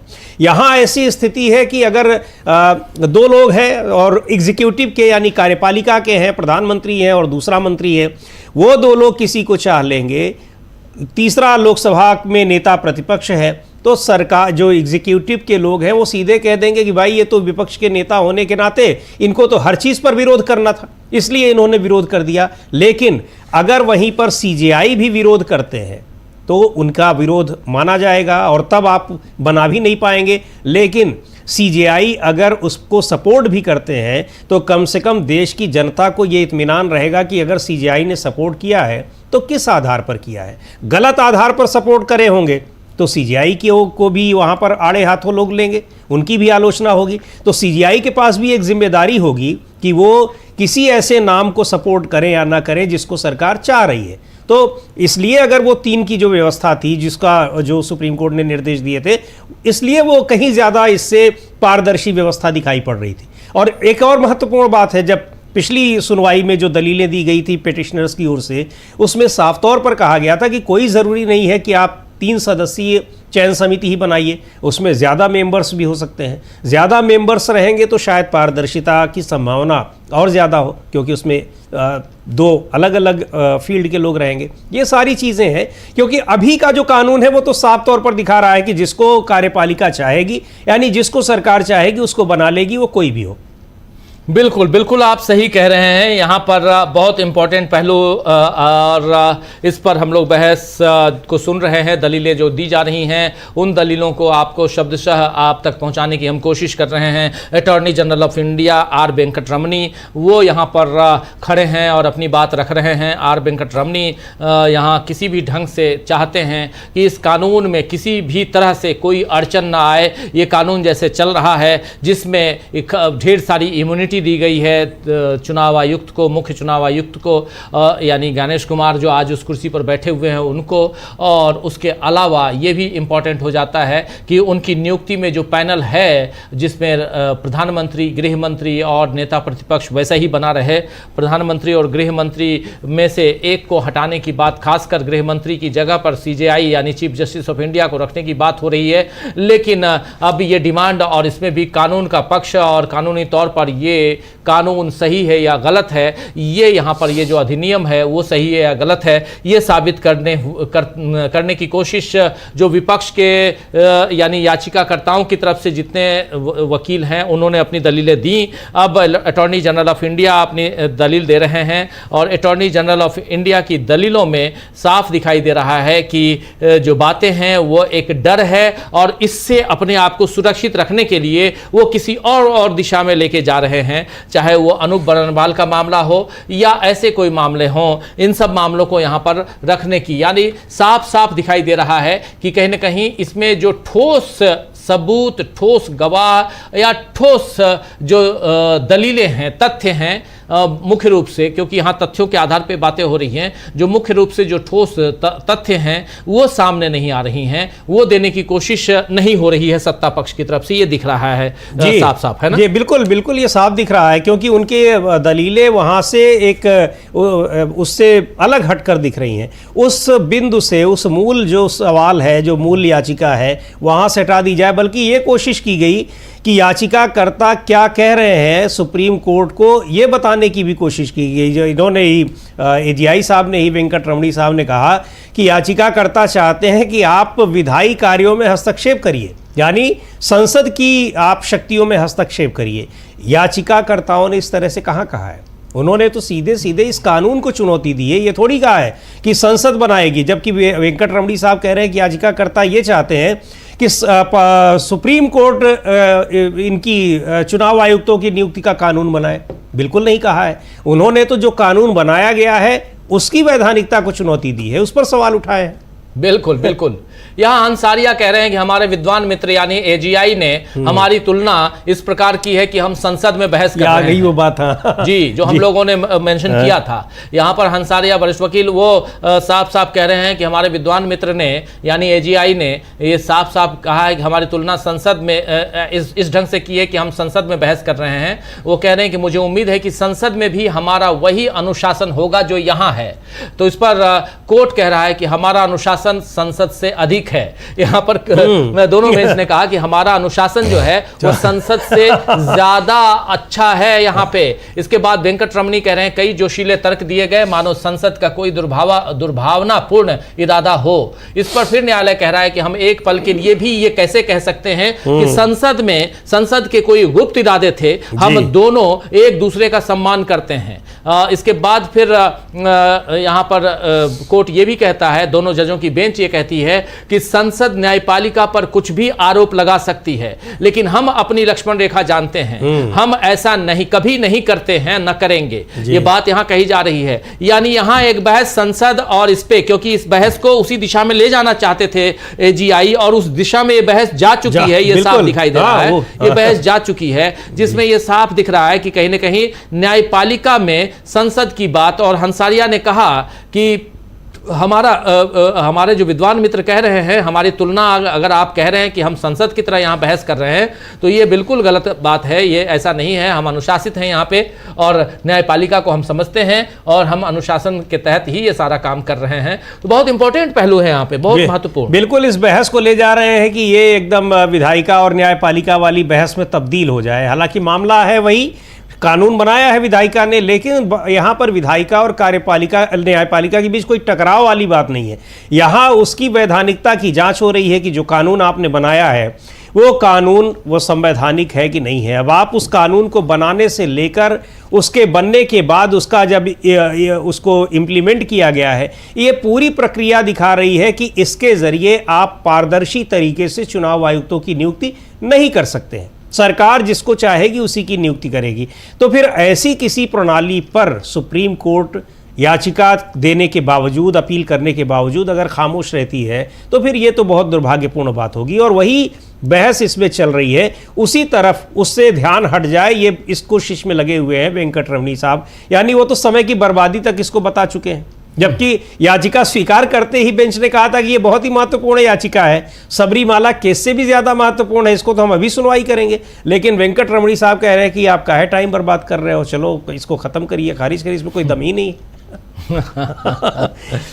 जी, लेकिन बात जो है, बहस जो है वो संसद के बारे में तक आ गई है, लक्ष्मण रेखा की बात कर रही है। कोर्ट का कहना है कि पार्लियामेंट में attribute anything to the judiciary, parliament judiciary पर कुछ भी कमेंट कर दे, लेकिन but we know our Lakshman rekha, हम अपने लक्ष्मण रेखा को जानते हैं, we will never do that. यानी संसद जो है, संसद भले हम पर किसी भी ढंग का कटाक्ष करे, किसी भी ढंग की टिप्पणी करे, कमेंट करे, लेकिन कोई भी उनका एट्रीब्यूशन अपनी जगह पे है, लेकिन हम अपनी लक्ष्मण रेखा को जानते हैं। हम यहाँ न्यायपालिका हैं और न्यायपालिका अनुशासन के तौर पर चलती है और हम यहाँ पर अनुशासित लोग हैं, अनुशासित जजेज हैं, जो 2 जजों की बेंच यहाँ बैठी हुई है। हम अनुशासित हैं, अनुशासन की बात कर रहे हैं, सीधे शब्दों में यहाँ कही जा रही है कोर्ट की तरफ से, न्यायपालिका की तरफ से।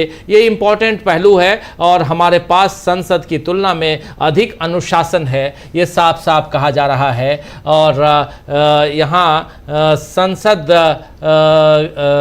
लगाने की कोशिश हुई न्यायपालिका में, सीधे शब्दों में यही कहा गया है। अच्छा, जो वेंकट रमणी साहब एक और बात कह रहे हैं कि भाई ऐसा कहा जा रहा है जैसे संसद का कार्य दुर्भावनापूर्ण हो।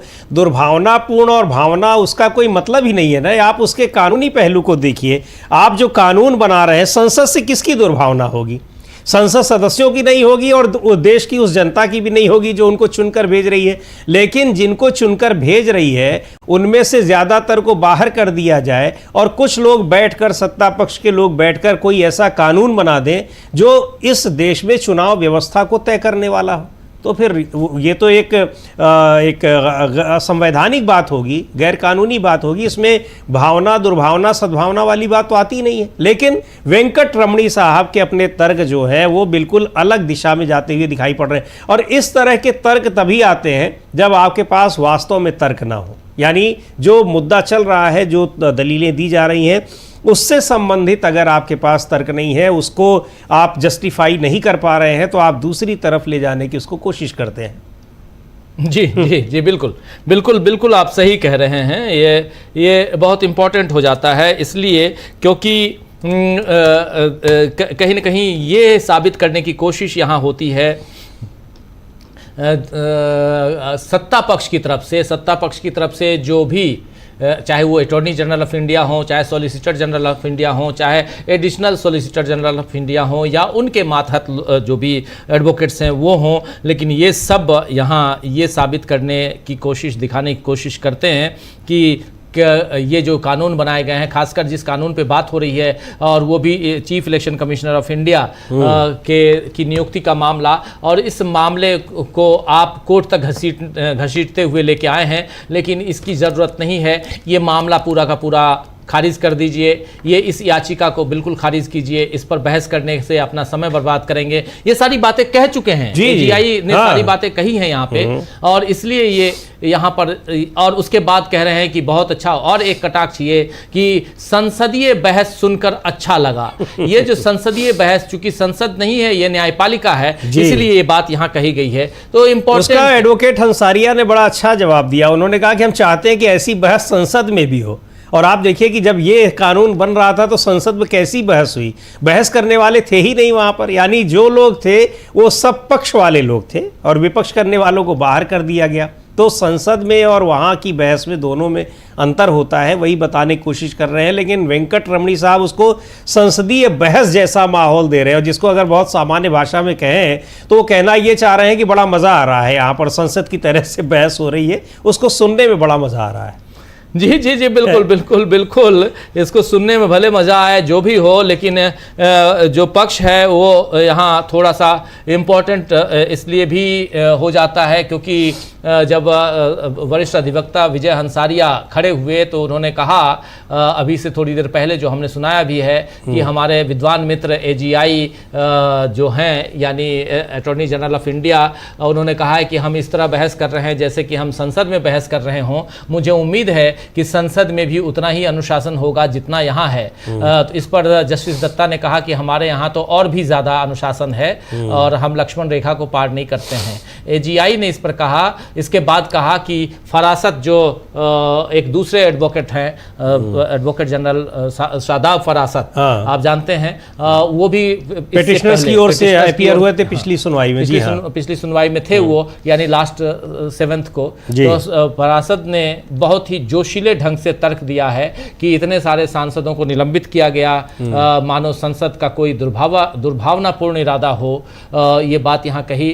तो इसके बाद जेपी दत्ता कह रहे हैं नहीं, हम एक पल के लिए भी कैसे कह सकते हैं कि संसद के कोई गुप्त इरादे थे। संसद न्यायपालिका पर कुछ भी आरोप लगा सकती है, लेकिन हम अपनी लक्ष्मण रेखा जानते हैं, हम ऐसा कभी नहीं करेंगे। ये बात यहाँ पर कही गई है कि संसद में भले अपनी बातें हों, लेकिन हम यहाँ पर कोई वो नहीं कह रहे हैं। यानी ये दरअसल शादाब फरासत ने उस वक्त का जिक्र किया था जब ये कानून पारित हुआ था कि यहाँ पर बड़ी संख्या 150 के करीब सांसदों को निलंबित कर दिया गया था, और इतने सांसदों को, विपक्ष के सांसदों को निलंबित करके आप कानून बना रहे हैं। तो उन्होंने उसका ये जिक्र किया था कि इसका मतलब क्या संसद का कोई दुर्भावनापूर्ण इरादा था क्या? तो ये वो बात उन्होंने कही थी। ये नहीं कहा था कि संसद का दुर्भावना, लेकिन अगर ऐसा होगा तो संसद की पारदर्शिता पर सवाल तो उठेंगे ही कि केवल सत्ता पक्ष के लोग बैठकर आप एक कानून कोई बना दे रहे हैं, तो क्यों नहीं उठेंगे? उस पर सवाल उठाना लाजमी है। सवाल नहीं उठा होता तो आज ये मामला सुप्रीम कोर्ट में आता कैसे?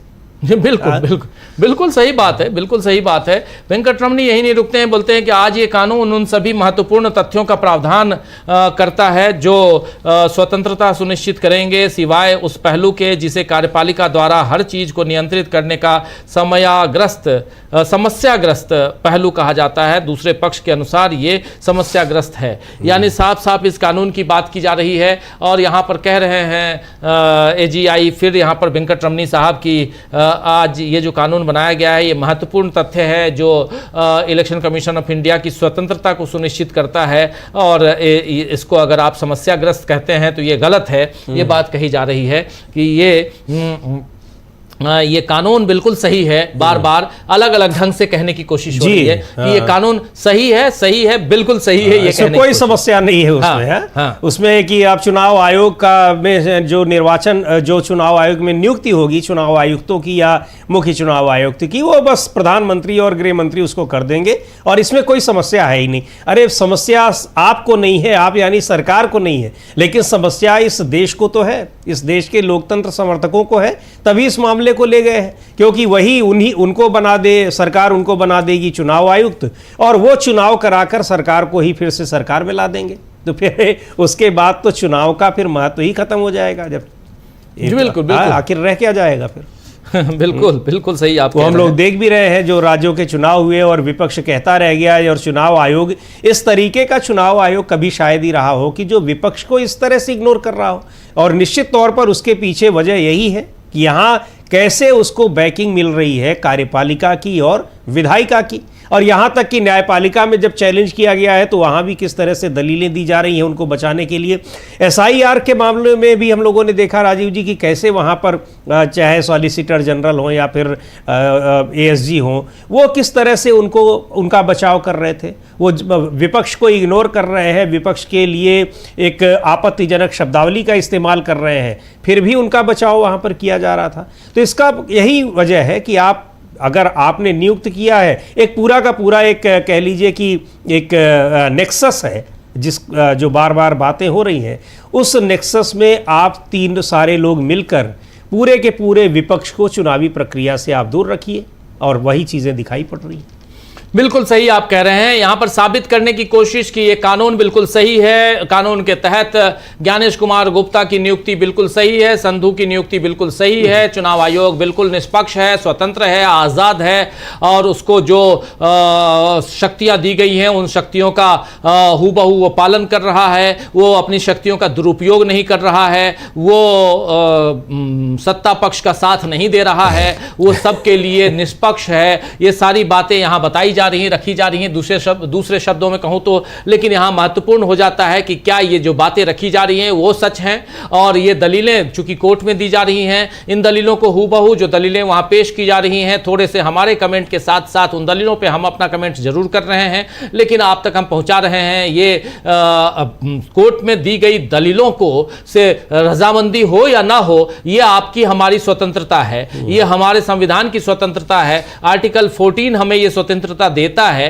हमारा संविधान हमें ये आज़ादी देता है कि हम किसी की बातों से सहमति जताएं या न जताएं, ये हमारे अधिकार क्षेत्र में आता है और वही यहां पर हम कर रहे हैं। साथ साथ ये भी बता रहे हैं कि दलीलें क्या पेश की जा रही हैं, इन दलीलों में कितना दम है। जस्टिस दत्ता और जस्टिस शर्मा, ये दो जजों की बेंच है, सतीश चंद्र शर्मा और दीपांकर दत्ता, ये दो जज हैं जिनकी बेंच सुप्रीम कोर्ट में आज सुनवाई कर रही है। मुख्य रूप से मामला जो है चुनाव आयुक्तों की नियुक्ति का है। मुख्य चुनाव आयुक्त और चुनाव आयुक्तों की नियुक्ति में जो पैनल है उसमें चीफ जस्टिस ऑफ इंडिया को भी रखा जाए, ये डिमांड की गई है। डिमांड ये की गई है कि सत्ता पक्ष की तरफ से जो दो लोग हैं, एक प्रधानमंत्री और एक गृह मंत्री, उसमें से एक को यानी गृह मंत्री को हटाया जाए और चीफ जस्टिस ऑफ इंडिया को लाया जाए। पहली बात यह है। दूसरी बात यह भी कही गई है कि 3 या उससे ऊपर 5 या 7 जितने लोगों को भी इस पैनल में रखना है रखिए, लेकिन अभी जो है वो पारदर्शी तरीका नहीं है, इसकी पारदर्शिता को यहां पर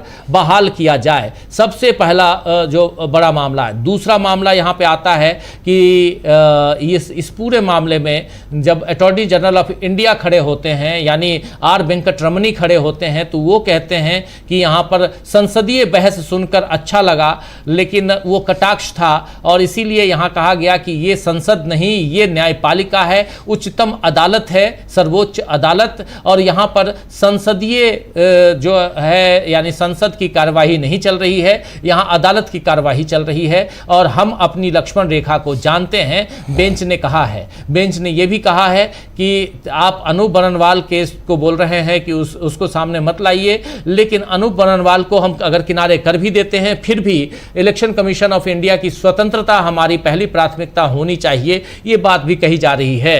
तो इसमें बहुत कुछ यहां पे चल रहा है, बहुत सारी बातें यहां पर दलीलें पेश की जा रही हैं और बहुत इंपॉर्टेंट हो जाता है यहां पे इन दलीलों के आधार पे आगे हम और भी बातें आप तक रखेंगे, जो जैसे जैसे दलीलें वहां कोर्ट में जो चल रही हैं वो। लेकिन ये जब इलेक्शन कमीशन ने आज घोषणा कर दी और भी 13 राज्यों में चुनाव, 13 राज्य हैं में SIR की घोषणा कर दी आज, और बाकी जिसमें हिमाचल प्रदेश, जम्मू कश्मीर जैसे कुछ राज्यों को छोड़कर बाकी राज्यों में SIR की घोषणा कर दी है, जिन राज्यों में SIR नहीं हुई हैं। लेकिन सवाल ये उठता है कि जिस 324 आर्टिकल 324 का हवाला दे रहे हैं वो उन्हीं 324, 325, 326 में ये भी है, और खासकर रिप्रेजेंटेशन ऑफ पीपल एक्ट 1950 में है कि आप SIR का मतलब ये नहीं है कि आप पूरे देश में या पूरे राज्य में एक साथ लागू कीजिए। उसका मतलब है कि किसी एक स्पेशल किसी विधानसभा में, विधानसभा के किसी क्षेत्र में आप SIR कर सकते हैं, लेकिन ये तो आप पूरे देश में करवा रहे हैं। और ये भी है, वही था कि आपको कराने की इजाज़त संविधान में मिली है कि नहीं मिली है, ये मामला ही अभी पेंडिंग में है। और इधर चुनाव आयोग पूरे देश में ये करवाए पड़ा हुआ है SIR। चुनाव भी हो गए यहाँ बिहार में और पश्चिम बंगाल में, चुनाव के बाद नतीजे भी वही आ गए जो SIR के बाद जिन नतीजों की आशंका जताई जा रही थी कि यानी वो जनमत नहीं बल्कि वो इसको ज्ञान मत है, कुछ ऐसा एक टर्म यूज़ हुआ था, यानी ज्ञानेश मत है, इस तरह से कहा गया था या कि जो मुख्य चुनाव आयुक्त हैं उनके हिसाब से ये चुनाव के नतीजे आए हैं। लेकिन यहाँ महत्वपूर्ण बात यह है कि आखिर चुनाव आयोग को बनाने वाली, चुनाव आयुक्तों के नियुक्ति वाला जो कानून है वो कानून संवैधानिक है कि नहीं है, ये महत्वपूर्ण बात है और उसी पर ये सुनवाई जारी है। इसके अलावा उनके उस कानून के जरिए जो चुनाव आयुक्तों की नियुक्ति की गई है, ये संवैधानिक है कि नहीं है। अब इस मामले में जो दलीलें वेंकट रमनी साहब दे रहे हैं, यानी AGI advocate general of India, वो दलीलें बड़ी दिलचस्प हैं कि वो उस पूरे मामले से ही एक तरीके से डीरेल करने की कोशिश कर रहे हैं, वहाँ से डाइवर्ट होने की कोशिश कर रहे हैं कि वो छूट जाए, बाकी दूसरे पहलुओं पर बात करते रहे ताकि ये लिंगर ऑन हो सके अभी और लंबा खिंच सके। और इस बीच चुनाव आयोग जहाँ जहाँ बचा हो, कुछ एक राज्य यूनियन टेरिटरी और बची हो, या हिमाचल और जम्मू कश्मीर आप कह रहे हैं, तो जहाँ उनको ज़रूरत समझ में आए सारी जगहों पर वो एसआईआर की प्रक्रिया अपना पूरी कर लें।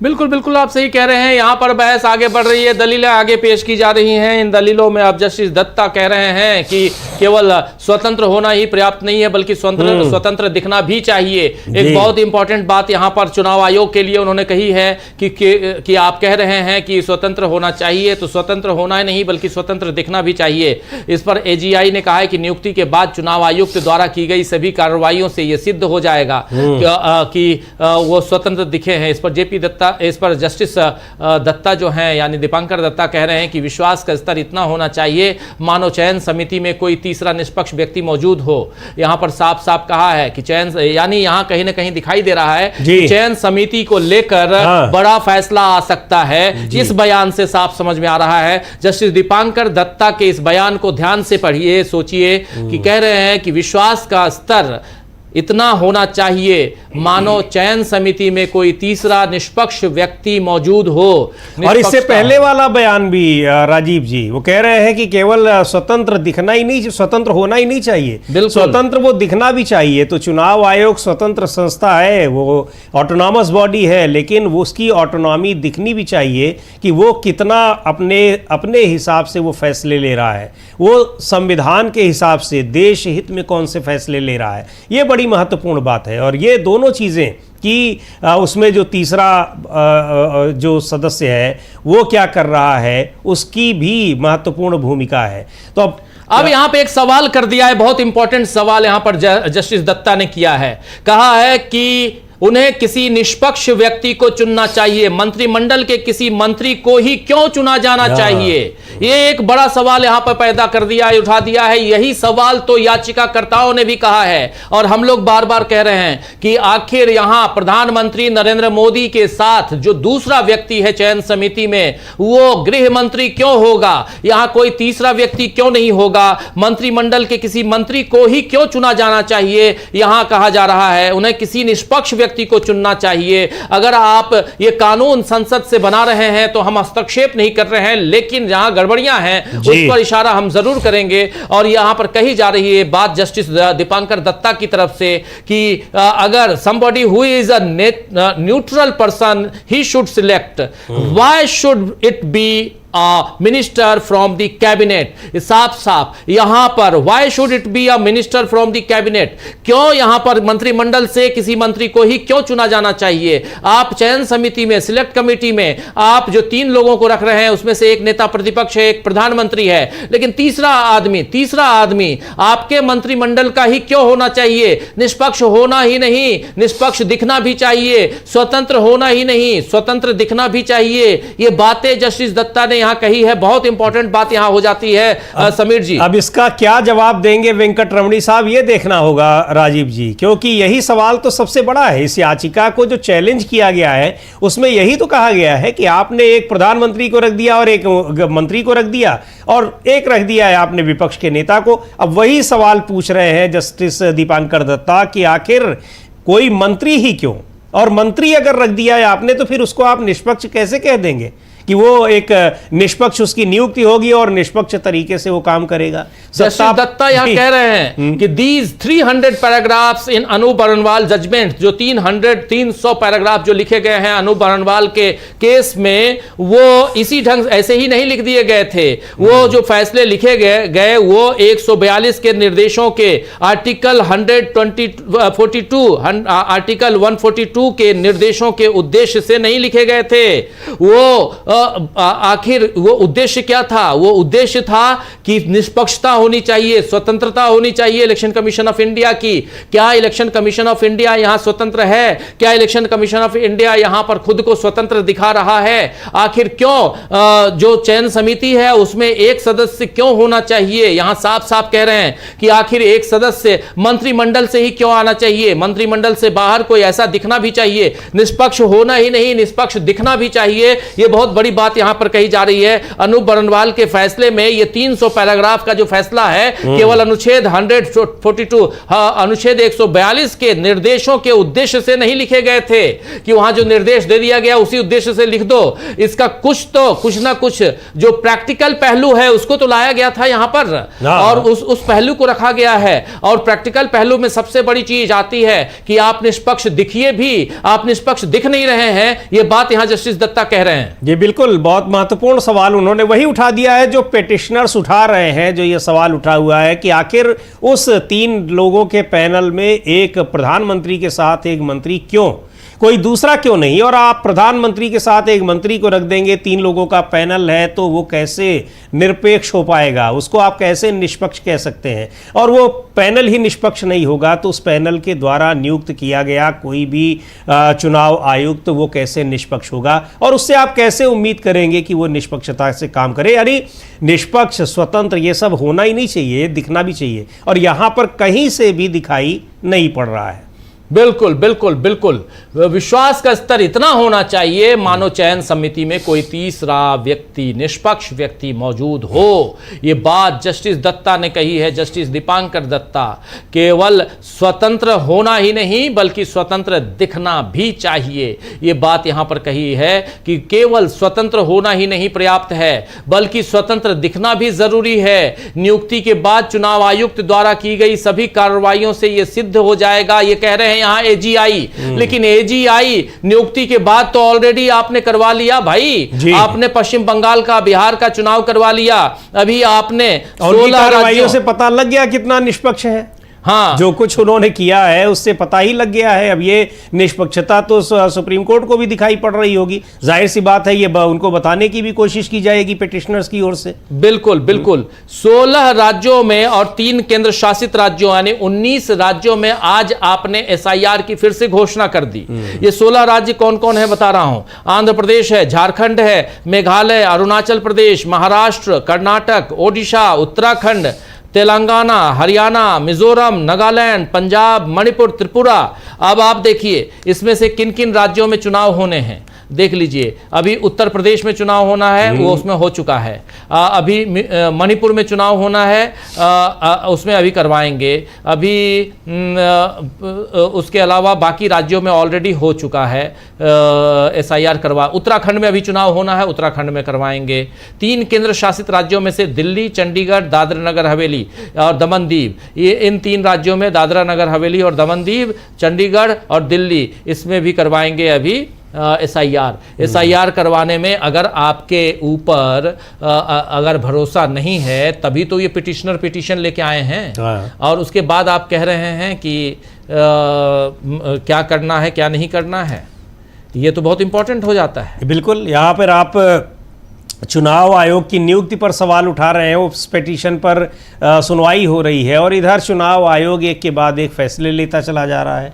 एसआईआर करा सकता है कि नहीं करा सकता है, ये मामला अभी कोर्ट में है, सब जुडिस है, और वो एक के बाद एक राज्यों में एसआईआर करा रहा है, घोषणा कर रहा है, उसके बाद कंप्लीट भी कर रहा है उस एसआईआर के आधार पर चुनाव भी। तो ये पूरा एक तरीके से ऐसा लग रहा है कि जो जिस प्रक्रिया से बनाया गया है चुनाव आयुक्तों को, वो सारे जो नियम कानून है और सुप्रीम कोर्ट की जो मर्यादा है उसको भी एक तरह से तार तार कर रहे हैं कि सब जुडिस होते हुए भी वो उस दिशा में आगे बढ़ रहे हैं जिस मामले पर अभी सुनवाई हो रही है। और ये घोषणा राजीव जी ये कल भी हो सकती थी, 2 दिन पहले भी हो सकती थी, 7 तारीख के पहले भी हो सकती थी, या हफ्ते भर बाद भी हो सकती थी, लेकिन आज ही हो रही है। आप ये भी देखिए कि जब इस उनके मामले पर इतनी महत्वपूर्ण सुनवाई हो रही है जिस पर पूरे देश की निगाह लगी हुई है, और उसी दिन वो ये घोषणा कर दे रहे हैं कि हम अभी 16 और राज्यों में और 3 यूनियन टेरिटरीज में एसआईआर करा रहे हैं आदेश। आपको याद होगा जब ये एसआईआर करा सकता है या नहीं करा सकता है,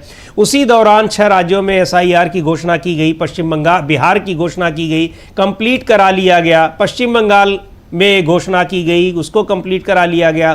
तमाम याचिकाएं दायर की गई, उन पर सुनवाई होती रही। तो एक तरीके से यहाँ सुप्रीम कोर्ट की अवहेलना की ही नहीं जा रही है चुनाव आयोग की ओर से, वो बाकायदा उनको अवहेलना करते हुए दिखाने की भी कोशिश की जा रही है। बिल्कुल बिल्कुल बिल्कुल बिल्कुल सही आप कह रहे हैं। ये महत्वपूर्ण हो जाता है कि अवहेलना करते हुए दिखाने की कोशिश। लेकिन यहाँ पर सवाल बहुत बड़ा, यहाँ पर विश्वास वाली बात जो यहाँ पर छेड़ी है खासकर जस्टिस दीपांकर दत्ता ने, ये बहुत महत्वपूर्ण सवाल है यहाँ पर। और सबसे बड़ी चीज कि आखिर निष्पक्ष दिखना तो चाहिए, और निष्पक्ष दिखने के लिए चयन प्रक्रिया में इन्होंने जो बात कही है कि आपकी जो नियुक्ति प्रक्रिया है उसमें आखिर क्यों नहीं आप वैसे किसी तीसरे आदमी को रखते हैं, ये बहुत इंपॉर्टेंट है। विश्वास का स्तर इतना होना चाहिए मानो चयन समिति में कोई तीसरा निष्पक्ष व्यक्ति मौजूद हो। ये छोटी मोटी बात नहीं है, ये बहुत बड़ी बात हो जाती है कि कम से कम तीसरा व्यक्ति यहां मौजूद हो। इतना तो होना चाहिए विश्वास, और ये क्यों नहीं है ये यहां पर। और इसीलिए, और क्यों मंत्रिमंडल का ही एक सदस्य हो, ये सवाल इन्होंने पूछा, इसका जवाब अभी तक नहीं आया ना? इसका जवाब नहीं आया है कि क्यों मंत्रिमंडल का कोई तीसरा आदमी मंत्रिमंडल का ही क्यों हो। एजी साहब जो है, AGI साहब, attorney general of India R Venkataramani साहब मुख्य रूप से वो खड़े हो गए आज इसलिए क्योंकि ये एक ऐसा मामला है, अगर ये मामला फंस गया तो फिर बुरी तरह फंस जाएगी सरकार। क्योंकि आप राज्य दर राज्य जीत रहे हैं, सरकार बनाए जा रहे हैं, और खासकर 2024 के बाद से जिस ढंग से आपकी चोरी उजागर की राहुल गांधी ने, आपकी चोरी उजागर की विपक्ष के नेताओं ने, और उसके बाद भी आप सरकार बनाए जा रहे हैं राज्यों में। अभी पश्चिम बंगाल में सरकार बना ली, इससे पहले आप बिहार में सरकार बना चुके हैं। SIR आपने एक ऐसा हथियार बना लिया है जिस हथियार के जरिए आप पूरी दुनिया, एक अश्वमेध का घोड़ा और चल दिए विजय हासिल करने के लिए ये आप कर रहे हैं। तो इसको रोकना जरूरी है, और इसलिए यहां पर विपक्ष अपनी याचिकाएं लगाकर अपनी दलीलें पेश कर रहा है। अलग अलग ढंग से अलग अलग दलीलें अलग अलग वकीलों ने पेश की हैं, लेकिन यहां पर अटॉर्नी जनरल ऑफ इंडिया खड़े होते हैं और इससे डिरेल करने की कोशिश करते हैं। वो कहते हैं कि पहली बात तो संविधान के दायरे में न्यायपालिका और विधायिका जो हैं दोनों एक दूसरे के ऊपर आंखें दिखाते हुए नजर ही नहीं आने चाहिए। वो बिल्कुल सही बात है, नहीं नजर आने चाहिए, लेकिन कस्टोडियन का काम कस्टोडियन वाला होता है। अगर एक दूसरे की रक्षा करना, कानून की रक्षा करने का काम जो है वो न्यायपालिका का है तो वो है, और आपने ये कानून बनाया है, ये ऐसा तो नहीं है कि कानून नहीं है, ये घर की खेती तो है नहीं, आपने घास मूली या आलू तो उगाया नहीं है खेत में, आपने एक कानून बनाया है जिसके जरिए देश के लोकतंत्र को, और उसमें भी सबसे बड़ा जो यहां पर लोकतंत्र का रखवाला होता है वो ऐसे देखा जाए तो इलेक्शन कमीशन ऑफ इंडिया होता है, क्योंकि वो चुनाव करवाता है। चुनाव निष्पक्ष होगा तभी एक निष्पक्ष रूप से सरकार बनेगी, और सरकार जो है आगे काम करेगी, जिसकी बहुमत जिसको ज्यादा होगा वो। लेकिन बहुमत यहां अपने आप से, यहां अपने हिसाब से यहां पर बहुमत को बना लेना, यह भी एक कला है। और बिहार में और पश्चिम बंगाल में हमने देख लिया, पश्चिम बंगाल में किस ढंग से हम लोग देख रहे हैं कि कितने डिलीशन हुए और कितने अंतर हैं, जीत और हार के अंतर को समझ लीजिए। यहां पर भवानीपुर में 55,000 वोट काटे गए और 15,000 वोट से हार जाती हैं जी ममता बनर्जी। तो ये साफ दिखता है कि किस ढंग से आपने यहां से वहां से यहां किया है, और ये बातें तो आएंगी सामने, ये क्यों नहीं आएंगी ये बातें सामने। इसलिए ये जरूरी हो जाता है कि क्या यहां से वो तस्वीर सामने आएगी जहां पर ये इस कानून को रद्द किया जाएगा, क्या यहां से वो तस्वीर सामने आएगी जहां इस कानून में कुछ नए प्रावधान जोड़े जाएंगे। अब देखिए ये हमारे स्क्रीन पर ये दोनों चल रहा है, और वहां पर जो बहस चल रही है अभी भी वकील तमाम लाइव तस्वीरें हम दिखा रहे हैं, सीधे सीधे आपको 2 जजों की बेंच बैठी हुई है। इधर आपको जस्टिस दत्ता दिखाई दे रहे हैं, और दूसरे साइड में, लेफ्ट साइड में आप स्क्रीन पे देख रहे होंगे जस्टिस शर्मा दिखाई दे रहे हैं, जस्टिस सतीश चंद्र शर्मा और जस्टिस दीपांकर दत्ता और अटॉर्नी जनरल ऑफ इंडिया और बाकी तमाम वकील। यहाँ पर एक बहुत ही गंभीर गहन यहाँ पर चर्चा चल रही है, बहस चल रही है। इस बहस को हम आप तक पहुंचा रहे हैं, ला रहे हैं, और जस्टिस जस्टिस दत्ता यहाँ पर कुछ सवाल रख रहे थे। अब सवालों का जवाब देने के लिए अटॉर्नी जनरल ऑफ इंडिया का इंतजार हो रहा है, वो क्या कहते हैं। इस बीच दोनों जजों की बेंच जो है वो आपस में कुछ गुफ्तगू करते हुए नजर आ रही थी और इन लोगों की गुफ्तगू खत्म हो चुकी है। अब ये दोनों इंतजार कर रहे हैं कि आगे क्या बहस होती है। अटॉर्नी जनरल ऑफ इंडिया की तरफ से बातें रखी गई, अब आगे बहस चल रही है। इस बहस में क्या कुछ आ रहा है ये हम आप तक लगातार पहुंचा रहे हैं और ये इंपॉर्टेंट हो जाता है कि यहाँ पर कोर्ट में जो बहस है उस बहस में सबसे बड़ी बात कि जो कोर्ट ने कहा है कि आपको ये दिखना चाहिए कि हम स्वतंत्र हैं। आयोग का स्वतंत्र होना ही पर्याप्त नहीं है, उसे स्वतंत्र प्रतीत होना भी पर्याप्त भी जरूरी है। ये इंपॉर्टेंट पहलू है। और आज का अगर देखा जाए तो सबसे महत्वपूर्ण टैग लाइन अगर है दो है। एक ये कि चुनाव आयोग का स्वतंत्र होना ही पर्याप्त नहीं है बल्कि स्वतंत्र दिखना भी जरूरी है, पहली बात। दूसरी बात कि उनके चुनाव आयुक्तों की नियुक्ति में आखिर मंत्रिमंडल का ही सदस्य क्यों रहेगा। ये दो इंपॉर्टेंट पहलू बिल्कुल जो सवाल पूछे गए। बिल्कुल ये दो इंपॉर्टेंट पहलू है। और आपने जो अभी थोड़ी देर पहले कहा राजीव जी की जो उसके अगर चुनाव आयोग ही नहीं स्वतंत्र रहेगा तो फिर उसके द्वारा चुनी गई सरकार उस पर कितना भरोसा होगा। और उससे भी ज्यादा महत्वपूर्ण बात यह है कि फिर वो सरकार जनादेश का सम्मान क्या करेगी और उसको जो उसकी फिक्र क्या रहेगी। उसको ये डर तो रहेगा ही नहीं कि अगले चुनाव में हमको ये जनता हरा देगी, क्योंकि उसको उस जनता से तो मिला ही नहीं है। उसको तो एक आर्टिफिशियल जनता से वोट मिला है जिसको चुनाव आयोग ने निर्माण किया है, जिसको बनाया है वोटर लिस्ट के जरिए जो आरोप लग रहे हैं जो तमाम राज्यों में चुनाव हुए। तो ये बहुत बड़ा एक देश की लोकतांत्रिक व्यवस्था के सामने एक संकट है कि यहाँ चुनावी प्रक्रिया ही पूरी तरीके से एक उस पर एक अविश्वास की ओर दिखाई पड़ रही है, उस पर किसी को भरोसा नहीं हो रहा है। तो और वो इसलिए हो रहा है क्योंकि चुनाव आयुक्तों की नियुक्ति के लिए कानून ऐसा बना दिया गया है कि सरकार जिसको चाहेगी उसी को बनाएगी। अब हैरान है जस्टिस दीपांकर दत्ता ने ये बात यूं ही नहीं कही, वो भी बहुत हैरान है कि आखिर ऐसा कैसे कोई कानून बन सकता है कि 3 लोगों का पैनल नियुक्त करेगा चुनाव आयुक्त को और उसमें 2 सरकार के लोग होंगे और 1 विपक्ष का होगा।